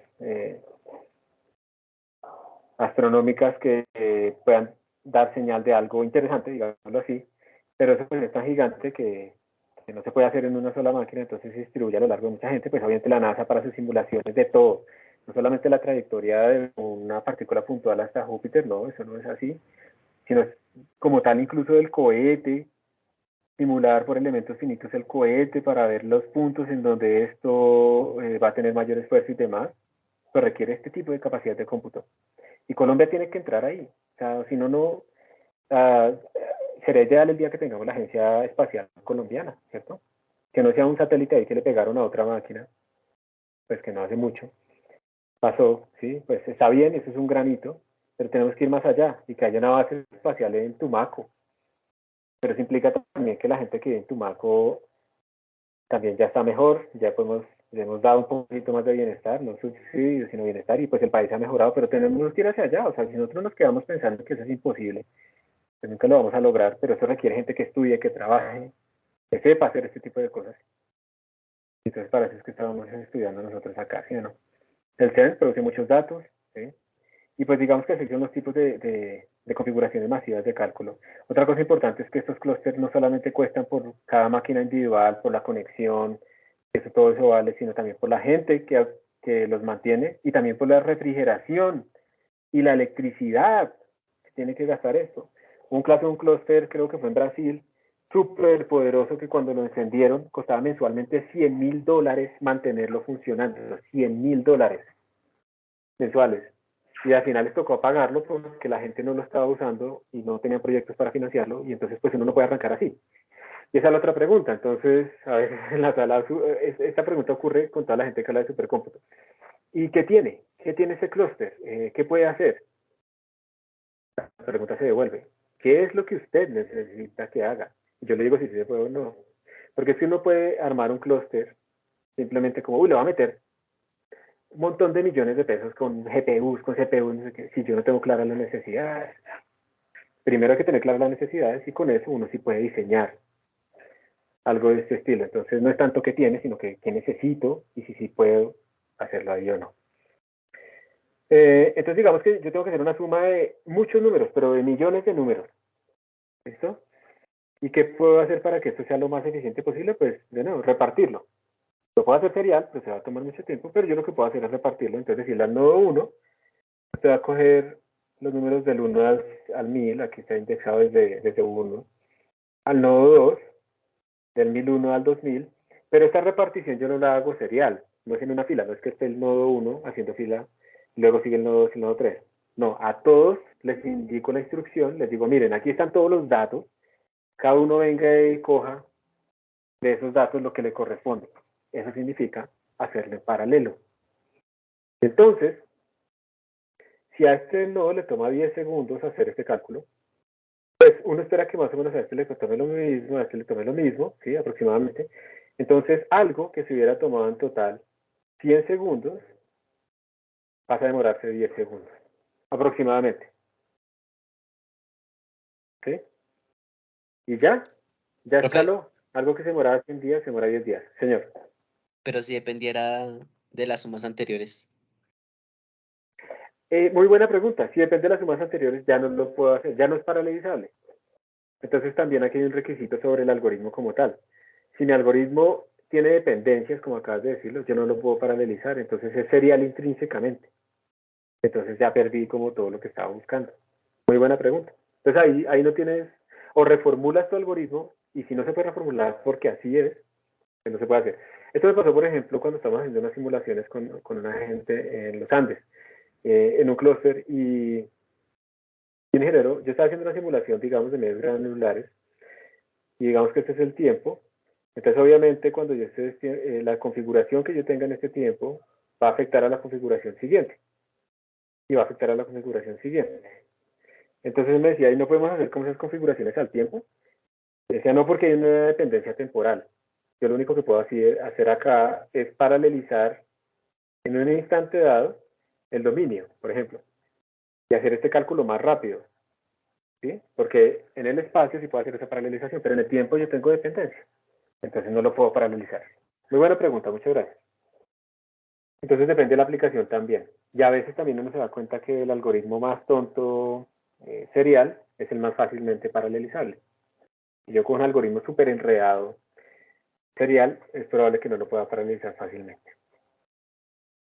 Entonces digamos que esta es la idea, que yo lo pueda repartir, y la idea ahora es pues cómo lo puedo hacer. Hay unas formas de hacer esto que es, por ejemplo, con la electrónica. Yo puedo hacer electrónica especial, que hagan los cálculos, incluso FPGAs, son como unidades que uno puede programar en el hardware, pero eso es muy costoso, pero eso se puede hacer. O hacer la computación distribuida, que automáticamente uno podría tratar de buscar, eso se ha tratado de investigar, o sea, de crear, pero eso no existe. O al final es como utilizar los lenguajes que ya tenemos y extenderlos, para utilizar OpenMP o para utilizar MPI.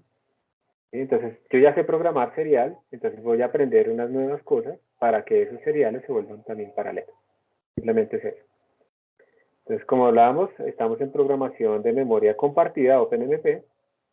Es muy sencilla, uno simplemente tiene que poner como unas instrucciones dentro de su código y ya, es relativamente simple. Y lo que hace es que nuestro gran proceso, el A.out, genera varios hilos. ¿Sí? Genera varios hilos. Esos hilos todos pueden ver la misma memoria RAM. Entonces yo puedo decir, la primera hilo coja este primer pedazo, el segundo hilo coja este otro pedazo. Y lo único que yo tengo que saber es quién soy yo, que es una pregunta fundamental, creo que también en la vida. Esto es lo fundamental acá también, quién soy yo. Eso me da mi ID, entre todos. ¿Y cuántos son? ¿Sí? Con eso yo puedo saber, como programador, a qué hilo darle cierta parte. Entonces yo puedo tener mi arreglo, digamos que tengo 4 hilos, entonces yo ya puedo decir, a esto le corresponde al hilo 0, al hilo 1, al hilo 2 y al hilo 3, y yo ya puedo entonces calcular cuál es el índice que va acá y cuál es el índice que va acá. Cuál es el índice que va acá, cuál es el índice que va acá, y así sucesivamente, ¿cierto? Entonces yo como programador le digo a cada thread, de acuerdo a este ID, dónde empieza el índice que debe procesar y en dónde termina. Y eso es lo que uno tiene que hacer realmente con OpenMP. Obviamente hay algunas cosas, algunos detalles. Yo puedo tener algunos problemas de sincronización. Puede ser que en algún momento yo me equivoque. Entonces este thread 0 trata de acceder a este valor. Y al mismo tiempo el thread 1 trata de acceder a este valor. Si los dos tratan de escribir en el mismo punto, puede bloquearse mi máquina o puedo corromper la memoria. Pueden pasar muchas cosas horribles. Entonces también hay que tener cuidado como en la programación serial. Hay que programar bien. ¿Sí? Eso es lo que uno tiene ahí. Ahorita vamos a ver un ejemplo. Y hay otro ejemplo que es con MPI, que ya es memoria distribuida. Hay varias implementaciones de la interfaz MPI. Nosotros vamos a utilizar esta, que es OpenMPI, pero hay otra también famosa que es MPIC. Digamos que en este momento nos vamos a entrar en cuál es mejor. Ambas implementan la misma API, la API de MPI. MPI solamente dice, usted tiene que tener esta función con esos argumentos, esta función con esos argumentos, y usted verá cómo los implementa. Entonces ellos los implementan de forma diferente, y esta es la que se utiliza, esta es la verdadera. Si ustedes programan en MPI, ustedes realmente están utilizando memoria distribuida y realmente están haciendo computación de alto desempeño. Pero es un poquito más difícil porque los códigos tienen que cambiar un poco más, porque ahora es como si mi código original no es que me genere threads internamente ya, sino que mi código se va a duplicar.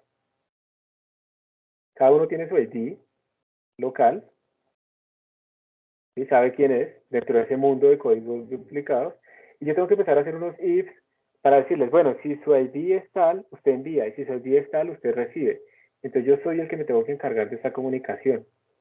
Y esto implica, estas comunicaciones implican pues que no es tan sencillo.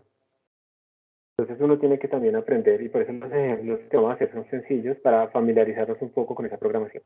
Pero esto incluso sirve, así yo no vuelvo a programar en paralelo, en memoria distribuida, incluso sirve para que yo aprenda a que si cojo una librería que ya está paralelizada, pues qué significa MPI C++, qué significa MPI run, cómo controlo el número de procesos, ¿sí? Otras cosas que están ahí metidas también.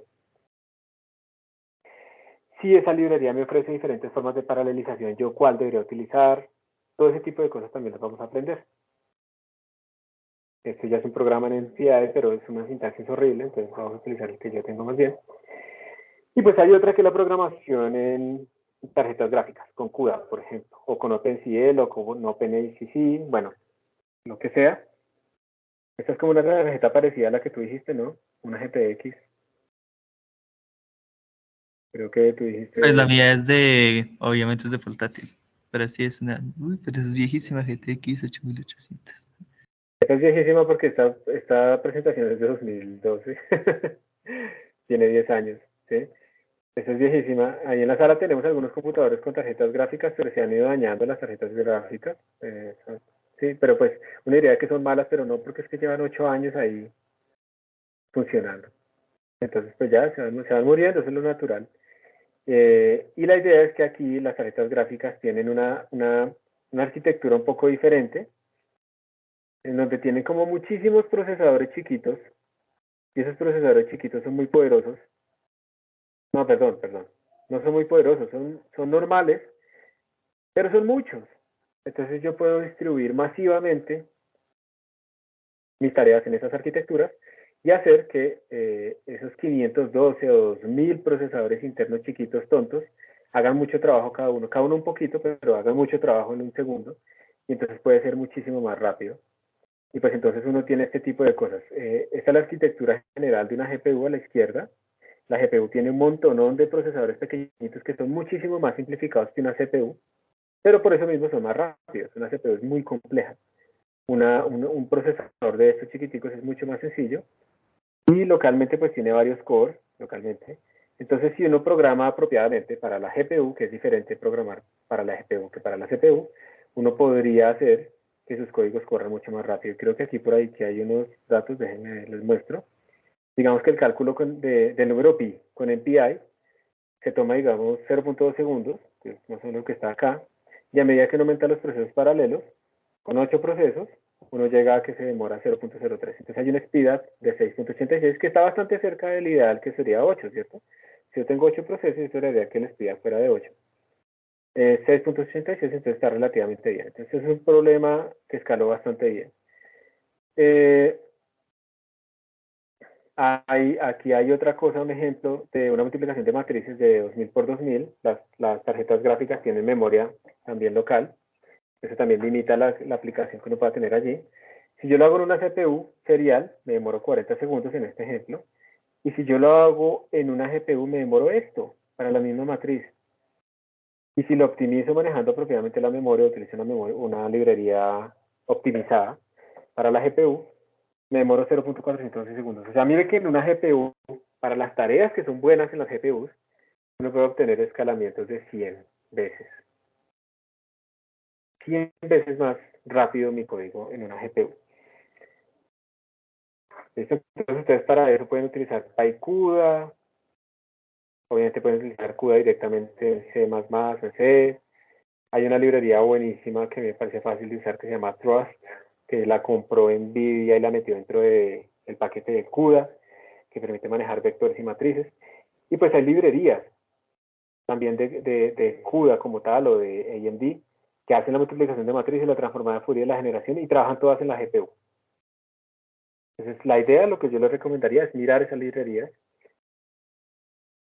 para ver si ya tienen implementado lo que ustedes necesitan. Y si van a hacer, no sé, simulaciones de fluidos con Lattice Boltzmann o algo así, muchos de los grandes paquetes ya también están paralelizados, no solamente en CPU, sino también en GPU. Entonces siempre hay que mirar eso porque ustedes van a notar el cambio. si su algoritmo utiliza la CPU o la GPU, van a notar en multinúcleos el gran cambio en procesamiento. Yo no sé si alguno de ustedes de pronto vieron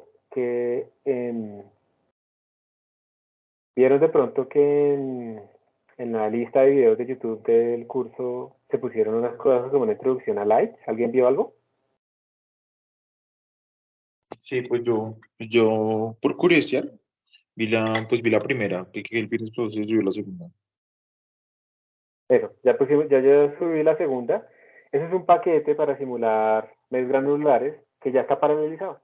Entonces uno simplemente le escribe a ese algoritmo, le dice, mire, léame mi simulación, pero paralelícese con 18 procesos. Y ya, así gratuitamente, sin yo hacer absolutamente nada, estoy obteniendo escalamientos, pues no 18 veces, pero sí escalamientos bastante importantes en las simulaciones. Entonces siempre busquen e investiguen si las librerías que van a usar ya están paralelizadas y favorezcan esas sobre otras librerías. Lo último que quería contarles acá era la ley de Amdahl,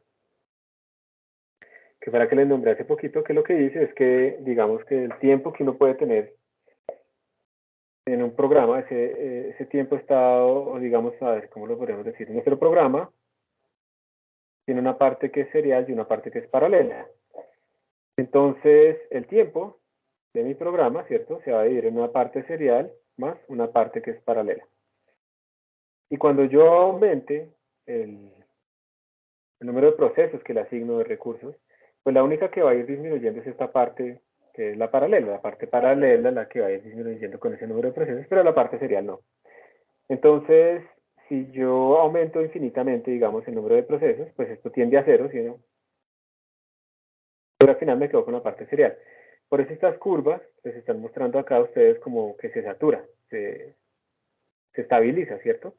Dependiendo de cuánto porcentaje de mi programa es paralelizable. Entonces miren que si solamente la mitad de mi programa es paralelizable, que es esta, 50%, yo el máximo escalamiento posible que puedo obtener es 2. Claro, 50% estaba acá, que fue que lo volví 0, pero me queda todavía el 50% acá. Entonces básicamente mi tiempo solo puedo más pasar a la mitad, entonces el único escalamiento máximo que obtengo es de 2 veces. Y entre más tenga yo porcentaje de porción paralela, pues menos importante es la parte serial y por lo tanto mi escalamiento va aumentando. Entonces cuando tengo un 95% de posible paralelización y si se escala apropiadamente, entonces idealmente yo puedo tener un speed up máximo de 20 veces. Y ahí pues ya se va a estabilizar. Entonces tampoco es una función lineal, tampoco es una función lineal, pero pues esto es para que lo tengan en cuenta. Y hay algo que además hay que tener en cuenta. Cuando yo paralelizo, aparecen dos tiempos. El tiempo de cómputo en paralelo y el tiempo de comunicación en paralelo. Cuando yo aumento el número de procesos, en general esto disminuye, o sea, bien, listo. Pero cuando yo aumento el número de procesos, si tengo comunicación entre ellos, entonces esto aumenta. Entonces, mal. Hay un balance, hay un n óptimo en el que empieza a dominar uno el otro. Y uno lo que quiere es que domine el tiempo de procesamiento sobre el tiempo de comunicación. Porque si no es como la analogía, ¿no? Todos los workers están hablando, comunicándose, pero no trabajando. No puedo hacer que hablen cero y solo trabajen, tienen que tener comunicación para sincronizarse, pero tampoco puedo hacer que no hacen nada y solo se comuniquen y no procesen. Entonces siempre hay un balance ahí. Y para la eficiencia, pues uno lo que quiere es que el tiempo de comunicación tienda a cero, pero no puede ser cero, como todo lo que hemos visto acá. No podemos hacer las cosas, el valor perfecto, sino lo más cercano a lo que nos sirve. Entonces, esto es como una introducción, y pues ahora vamos a hacer un programita de OpenMP como introducción, para que ustedes vean cómo funciona. Hagan git pull, por favor, a sus repositorios del curso. Yo voy a dejar de compartir la pantalla. Disculpen que yo no he mirado si han escrito en o sea, para aprender a armar algo como la sala de física, un clúster. Me imagino que te referías a lo que yo les dije, lo de Ansible y eso, sí. Sí, es sí, como si yo quisiera armar eso. ¿Cómo se hizo en la sala? Hay muchas maneras de hacerlo, pero ¿cómo sería en la sala? Eso es como cuando descubres por conductor a temperatura ambiente, pero con presiones como de 2.000 millones de atmósfera, exacto. Porque pues hay que seguir viendo, entonces no solamente la temperatura, sino la presión, y entonces hay que seguir investigando, pero pues lo que pasa es que a veces es el mismo marketing, ¿no? Que coge y exagera, como que no, ya, se descubrió el superconductor, la batería ideal, y no, es más difícil de lo que parece. Y por eso, digamos, ese marketing también hace un daño a la ciencia, porque la gente se hace una idea de que la ciencia es como fácil, ¿no? Entonces empiezan también a pensar que llegar, por ejemplo, a una vacuna de mRNA, se la inventaron en un momentico de tiempo, o era una pandemia, ese tipo de cosas que las personas con conspiraciones para sentirse interesantes, pues creen. Son incrédulos, pero creen eso. En todo caso, hay que seguir probando. Bueno, entonces hagan el git. ¿Ustedes están viendo mi pantalla en este momento? Todavía no. Todavía no. Ya lo sé. ¿Ya? Listo, gracias. Entonces ahí en el repositorio, ustedes tienen algunos códigos de ejemplo. El primer ejemplo es con memoria distribuida. Entonces en memoria distribuida, vamos a ver este ejemplito que tenemos acá. Ustedes simplemente tienen que incluir omp.h. Y esto es lo que significa paralelizar. Ustedes con OMP, lo único que hacen, realmente es muy, muy, muy primitivo, lo primero que les voy a mostrar, es simplemente poner esta directiva de preprocesador y le están avisando, oiga, por favor aquí active la paralelización con OpenMP. Entonces, cuando el preprocesador, que es el que procesa todas estas cosas con numerales, encuentra este pragma, él dice, ok, lo que sigue debajo mío en este bloque, en este bloquecito de corchetes, esto se va a ejecutar en paralelo. Entonces, la ejecución de nuestro código es digamos, relativamente interesante porque aquí, hasta este punto, vamos a hacerlo así, hasta este punto vamos en un solo hilo, en un solo proceso, que es el proceso a punto out. Cuando llegamos a esta zona, este pragma, aparecen varios procesos. Perdón, procesos no, varios threads, donde cada uno va a ejecutar ese hola mundo. Y luego estos threads, cuando se acaba esta línea, se van a unir otra vez, van a retornar y van a desaparecer. Por esa razón, es que es muy importante, aquí ya se vuelve otra vez serial, uy, me cayó otra vez el azulito. Por esa razón, es que a esto se le llama un paradigma fork, en donde yo llego a un punto y aparecen varios threads, join, donde desaparecen mis threads. Y también por esa razón es que es muy importante que estos threads sean livianos y sean fáciles de crear y fáciles de matar. ¿Sí? Es muy importante que sean livianos estos threads, porque si fueran procesos que tienen su propia memoria y demás, eso costaría mucho, entonces pues no sería tan eficiente mi cálculo computacional. Entonces, de nuevo, se llama fork join por esa razón, y en cada zona que yo cree threads, pues va a aparecer esto. Y cuando uno hace el join, uno les puede pedir a ellos, dígame cuánto calcula usted, súmelo, ¿sí? En este caso no estamos haciendo nada, simplemente cada uno va a imprimir un mensaje que dice hola mundo. Eso es todo. Entonces este código es muy sencillo, solamente estamos haciendo esta paralelización del hola mundo. Y ustedes para compilar, ya lo saben, tienen que compilar con "-f OpenMP, eso es fundamental para activarlo. Ya vamos a ver qué pasa si lo ponemos o no lo ponemos. Y vamos a controlar en el entorno de ejecución el número de threads igualito como lo hicimos en la clase, en la tarea. OMP num threads igual 2, OMP num threads igual 4. Entonces vamos a compilar eso. Aquí yo estoy en el directorio, entonces voy a escribir gmasmap -f openmp openmp.cpp. Ya lo ejecuté, ya lo compilé, perdón, y ahora lo voy a ejecutar. Si lo ejecuto así, te sale esto. ¿Sí fue en paralelo o no fue en paralelo? Yo creería que sí, porque se Sí fue en está paralelo. varias veces, sí. Exactamente, entonces este código se ejecutó varias veces, una por cada thread. Y miren que por defecto, OpenMP utiliza todos los procesadores disponibles de mi máquina. ¿Eso? Pero si yo quiero controlarlos, yo le puedo poner OMP numThreads igual a 1. Si yo hago esto, lo estoy convirtiendo en serial. Solo hace uno la mundo. Pero si hago 2, estoy utilizando 2 threads. Si le hago 16, estoy utilizando 16 threads, y yo incluso puedo ponerle más. Puedo ponerle 26, pero pues no tiene sentido, ¿no? Ya no estamos utilizando eficientemente nuestro hardware, pero pues lo puedo hacer. Háganlo ustedes, córranlo y me cuentan. Profe, cuando se le llama threads, ¿está un ciclo o qué hace? O sea, para imprimir. Cuando le das más threads, está simplemente creando más threads, pero pues en este caso, digamos, no se nota, pero supongamos que estás utilizando algo que gasta mucho cómputo. Entonces, digamos que tú tienes 8 threads disponibles en tu máquina, pero le pones a ejecutar aquí 16. Entonces ahora cada uno de esos threads no está utilizando cada uno de los procesadores al 100%, sino al 50%, porque les toca repartir recursos. Entonces, ¿sí queda respondida tu pregunta? ¿Sí era eso?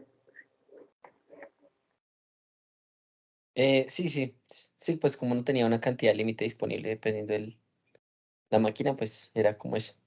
¿De dónde sacaba Eso, los o sea, otros? digamos que tú puedes ponerle más, pero cuando hablamos de una cantidad límite, es límite para uso eficiente, pero pues tú puedes ponerle más, pero el uso ya es ineficiente. Listo, profe, gracias. Listo.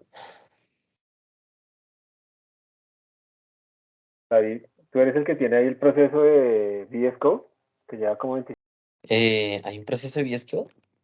¿No lo cerré? Sí, mira ahí, mira en mi pantalla, Pues yo no mira ahí estoy en la abajo, sala ahorita. dice, no, pero Ah, seguramente puta. se quedó corriendo. Pero no dejé nada Si utiliza, corriendo, qué dice, raro. pero tu apellido es Bambagüe, ¿sí? No. Sí, señor. Sí, mira Veamos. ahí mira mi top. Si ves que ya aparece un proceso con 16.8 GB de memoria RAM virtual, ¿Dónde se ve eso, 99.6%. profe? El primero, míralo acá arriba. Pero yo no veo mi nombre. Ah, sí, ya lo vi, el que está en azulita. Sí, sí. Ah, venga, a ver, miramos. Se te quedó corriendo ese y lleva 25 horas. Yo dije, pero ese muchacho no duerme, solo programa y programa. Ojalá. Se mueren. Dormir es súper importante. No, No en yo tenía un clase, ¿no? amigo que dejó ahí como 3 días una simulación de N cuerpos con Bardescott.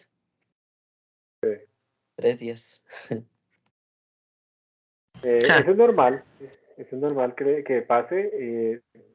Digamos que lo ideal es después uno correr eso a través de Slurm, que es el manejador de recursos, para uno garantizar que está utilizando los recursos apropiadamente, pero pues como la sala está abierta como sala de cómputo, entonces es normal, pero sí. Yo tengo procesos que se demoran, por ejemplo, una semana corriendo, y eso es muy difícil ahí en la universidad porque se da mucho el flujo eléctrico. Pero hay unos clústeres en donde he visto procesos que llevan 3 meses corriendo. ¿Se imaginan ustedes un proceso de 3 meses y cuando impriman los datos que se equivoquen en un signo? uy, no, profe, pues por eso uno lo que hace es como de a pedacitos. Por ejemplo, en Blender De a uno pedazos. imprime cada fotograma, no toda la película. Profe, Exactamente. Y por eso es que uno hace testing. Y por eso es que uno también en las grandes simulaciones largas tiene que imprimir snapshots de la simulación para poderla reiniciar en caso de que se vaya la luz. Adelante. sí, pero ahí siguen apareciendo las 16 gigas, pero no sé. O sea, ¿cómo libero eso? Si no hay nada Tú corriendo, o puedes, sea, eso fue un proceso que quedó corriendo, ¿sí? Por alguna razón quedó corriendo, ejecutándose. Y tú podrías, digamos, ver tus procesos escribiendo así como psaux y puedes ponerle ahí, yo no sé si yo pueda ver los tuyos, espérate. Ahí se pueden ver, ¿sí ves? Ahí aparecen los procesos y estos numeritos que aparecen en la segunda columna son los Process ID, los PIDs. Entonces tú podrías matar uno de esos. Pero yo creo que lo mejor, tal vez fue que se te cerró la conexión y quedó como corriendo en el background VS Code. Yo lo que creo es que podrías abrir VS Code, cerrarlo y de pronto se pueda matar ese proceso. Y si no puedes, pues eso fue lo que hice ahorita, porque estaba nada, bien, pero Uno esperé a ver. como administrador no puede matar cualquier proceso. pero todo solo que sea tuyo. O sea, tú no, yo, por ejemplo, mira, yo voy a tratar de matar este proceso de David, este que es VS Code, ¿listo? Yo puedo tratar de hacer esto, entonces escribo kill 25063, pero yo no puedo hacerlo porque eso no pertenece a mí. Como pasaba con el clúster ahí, que hace muchos años se compró un clúster que era un rack ahí en el departamento, y yo ponía a veces a correr una simulación con 2 procesos y de una matriz, y el root si llegaba y me mataba los procesos. El root, que era el dueño o el administrador ahí, mataba los procesos. Al final pues dejé de Creo usarlo que sigue porque ¿qué le vivo. sirve a un sitio? Pero tú tienes que mirar cuál es el PID que debes ir matando así. Yo no lo puedo hacer, a menos que me ¿Cómo es vuelva a el root y te lo comando, mate, profe? listo. Esta es la forma en la que Para, tú puedes ver tus para acceder. procesos que... Mira, este es el comando que te dice cuáles procesos tienes tú que se llaman VS Code o que tienen VS Code ahí. Y después lo que tienes que matar pues es este PID, alguno de estos es como el más nuevo, digamos, el más viejo, perdón. Ese puede ser el que generó todo lo Ay, demás. ya me perdí. Ese es con Te lo voy a HTOP, copiar. ¿no? Pero, No con HTOP. Ah, bueno, no, en pero, HTOP también puedes. Oye, sí, tienes razón. En HTOP, mira, en HTOP, voy a cerrarle el HTOP. En HTOP también puedes, porque tú puedes así navegar por HTOP con la flecha. Entonces tú puedes pararte en un proceso y le presionas la tecla K de kill. Ahí a la izquierda te sale creo que que ya lo maté. señal vacía. Le das enter. Ahí está el PID. Mira, el PID que tienes que matar es el 18, no sé qué. Sí, creo que ya murió. Ya liberó toda esa memoria. Listo. ¿Pero Y acá hay ya. más o no? Sí, pero ya no están a 100%. Miran, aquí hay un montón de procesos extras, digamos, de L rojas, por ejemplo, pero pues están en 4%, no sé qué, entonces ya ¿Y está esos bien. procesos qué? Porque veo varias veces mi nombre. No todos tienen tu nombre. A ti te aparece en tu top eso, pero a mí no me aparecen todos esos. Y es Ah, que ok, cuando ok. tú abres VS Code genera un montón de threads por debajo, entonces te aparecen un montón de procesos, pero hay uno principal. ¿Ok? Ah, Pero listo, profe. ya Ya liberaste el murió. recurso. ¿Listo? Vale, gracias. Qué pena. No pasa nada. Pues eso es para que vean también que VS Code también a veces es resource hungry. ¿Alguien tuvo algún problema ejecutando esto?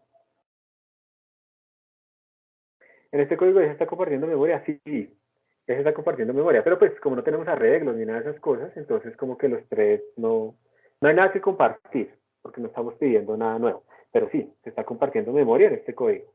Ese es un código de OpenMP, de memoria compartida, multiprocessing, que genera threads.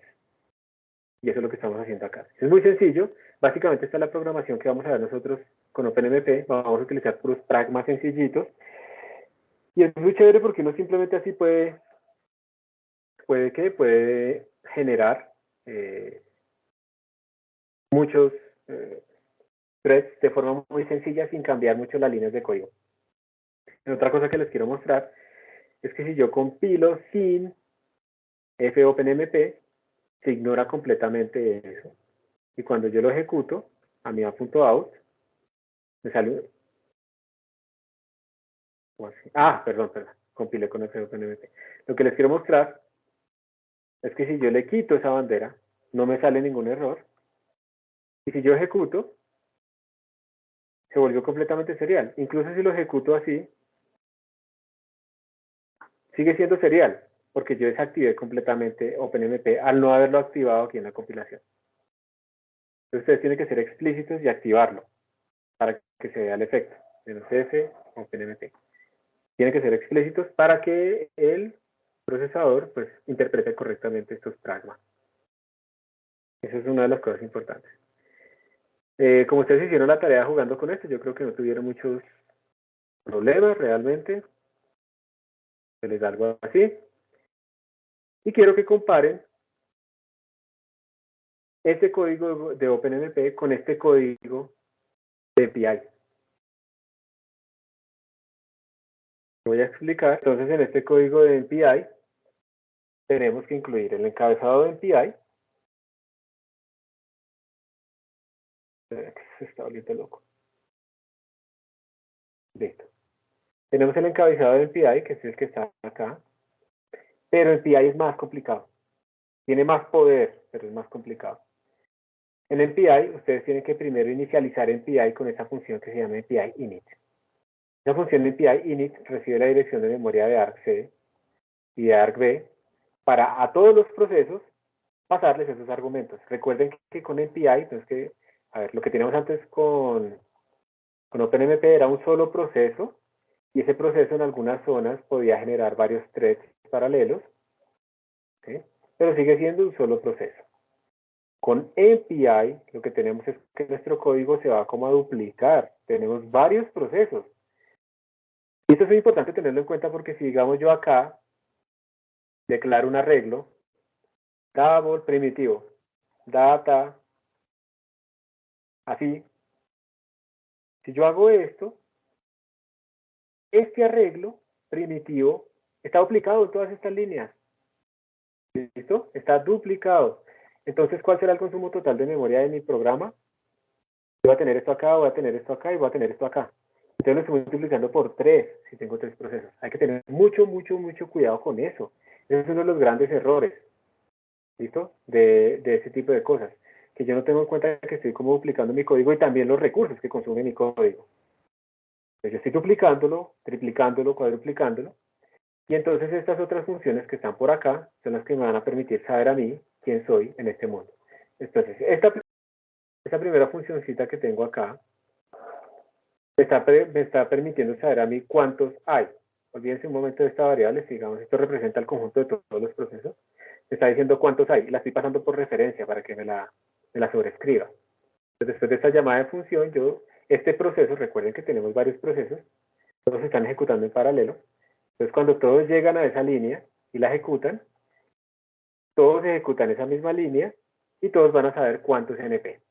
Su propio NP. Recuerden que no hay memoria compartida. Cada uno tiene su propio NP. Luego se ejecuta esta. ¿Sí? Entonces, digamos que en este caso, ¿cuánto vale NP? Entonces, el sistema va a tener que aquí NP vale 3. NP vale 3. Y NP vale 3. Todos tienen el mismo valor en su propia variable independiente. Pero cuando se ejecuta esta segunda línea, que la voy a representar aquí otra vez por otro trazo, esta segunda línea de MPI Common Rank está preguntando quién soy yo, cuál es mi índice. Y ese sí va a ser diferente. Entonces este man, por ejemplo, puede valer 0, este puede valer 2, este puede valer 1. Entonces, para que observen que hay algunas funciones que generan resultados diferentes en ellos. Pero es que esto es clave para yo poder saber quién es quién. ¿Por qué? Porque yo aquí puedo poner después un if, en donde yo le diga, si su PID es 0, haga esto. Si su PID es 1, haga esto. Si su PID es 2, haga esto. Entonces, cada uno de ellos va a mirar ese PID y va a hacer solamente lo que le corresponde. Por eso es tan importante saber quién soy yo en estos casos. Luego aquí estamos pidiendo una bobada, que es como preguntarle al procesador donde estamos ejecutando las cosas. Y luego estamos imprimiendo un mensaje utilizando printf, que es una librería antigua, bueno, no antigua, no, mentiras, falso. Es la librería original que se utilizaba en C, todavía se utiliza también en C++. Para imprimir, entonces mandamos un hello world desde tal proceso, entonces escribimos el nombre del procesador. Mi rango es tal, normalmente al rango se le dice, al PID se le dice el rango, quién soy yo, o sea, cuál es mi código de identificación, y cuántos somos en total. Bueno, entonces esto es lo que hace este código, pero miren, aquí está la complejidad. Yo estoy realmente creando varios procesos, cada uno con sus propias variables, no se comparten entre ellos, y van a reaccionar diferente dependiendo de cuál es su PID. Y si yo necesito comunicar entre ellos, entonces necesito saber quién manda a quién. Si este le manda a este, entonces aquí, en el 0, tendría que haber un send, que entre sus argumentos indicaría que va desde el 0 al 1. Y acá tiene que haber un receive, que indica de dónde recibe, que sería yo recibo del 0. Si eso no existe, este programa se va a bloquear. Y esta es la clave de la programación en MPI. Ustedes coordinan esto. Vamos a compilarlo, pero para compilarlo tenemos que utilizar una banderita especial. No se compila con G++, sino con MPI C++. Entonces vamos al repositorio, por favor. Vamos a compilarlo. Entonces, mire, si yo trato de compilarlo así, G++, MPI.cpp, eso no me va a compilar, me va a botar un montón de errores. Estamos dando un montón, ya me montó un montón de errores. Errores de linker, me está diciendo que no los encuentra, que no sé qué. Háganse la vida fácil. Crean simplemente MPI C++. MPI C++ es como un comando que les incluye a ustedes las librerías y todo lo demás que necesitan. Si ustedes quieren ver todas las banderas que esto pone, escriben show me. Miren todas las banderas que esta cosa pone. ¿Listo? Esas son todas las banderas que esto está colocando. En mi caso, que yo estoy utilizando un SPAC. Probablemente ustedes no estén utilizando el de SPAC, entonces les sale otra cosa. Entonces, de nuevo, se compila con MPI C++. En vez de G++, MPI C++. Y se ejecuta con MPI Run. Y ustedes tienen que especificar el número de procesos. Entonces, yo lo ejecuto de esta manera. Aquí le estoy diciendo que cree un solo proceso.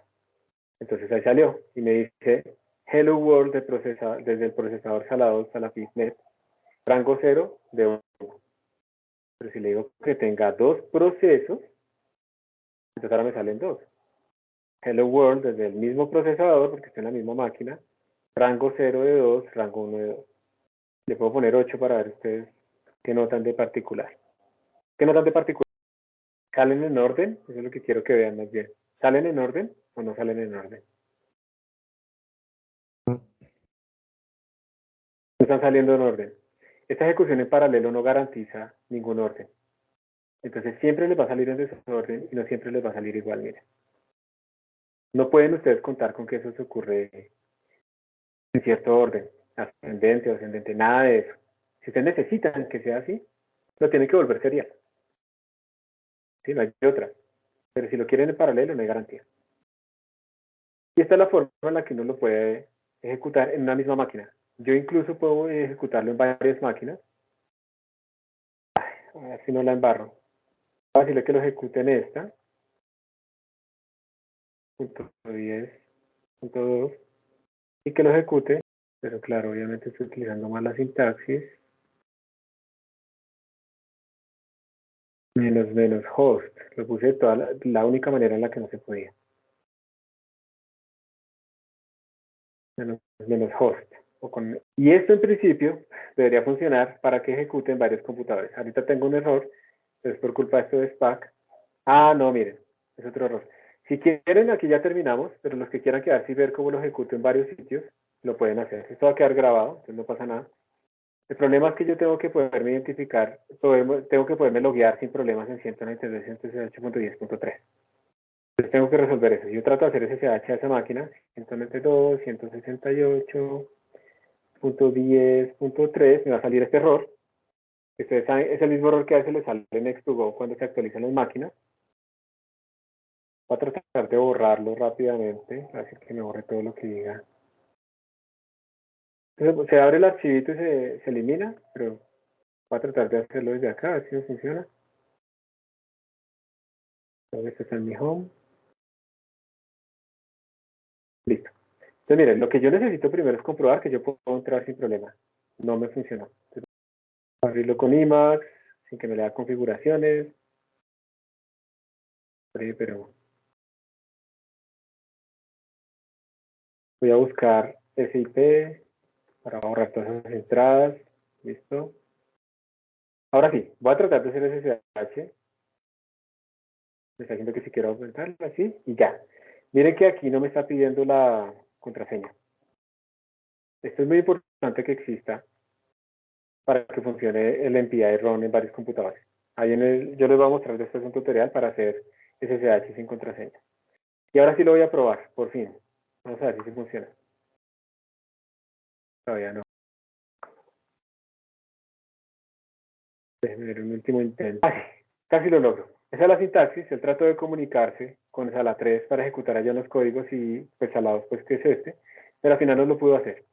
Créanme, por favor, yo se los voy a arreglar para la próxima. Otra vez siempre se me presenta este error.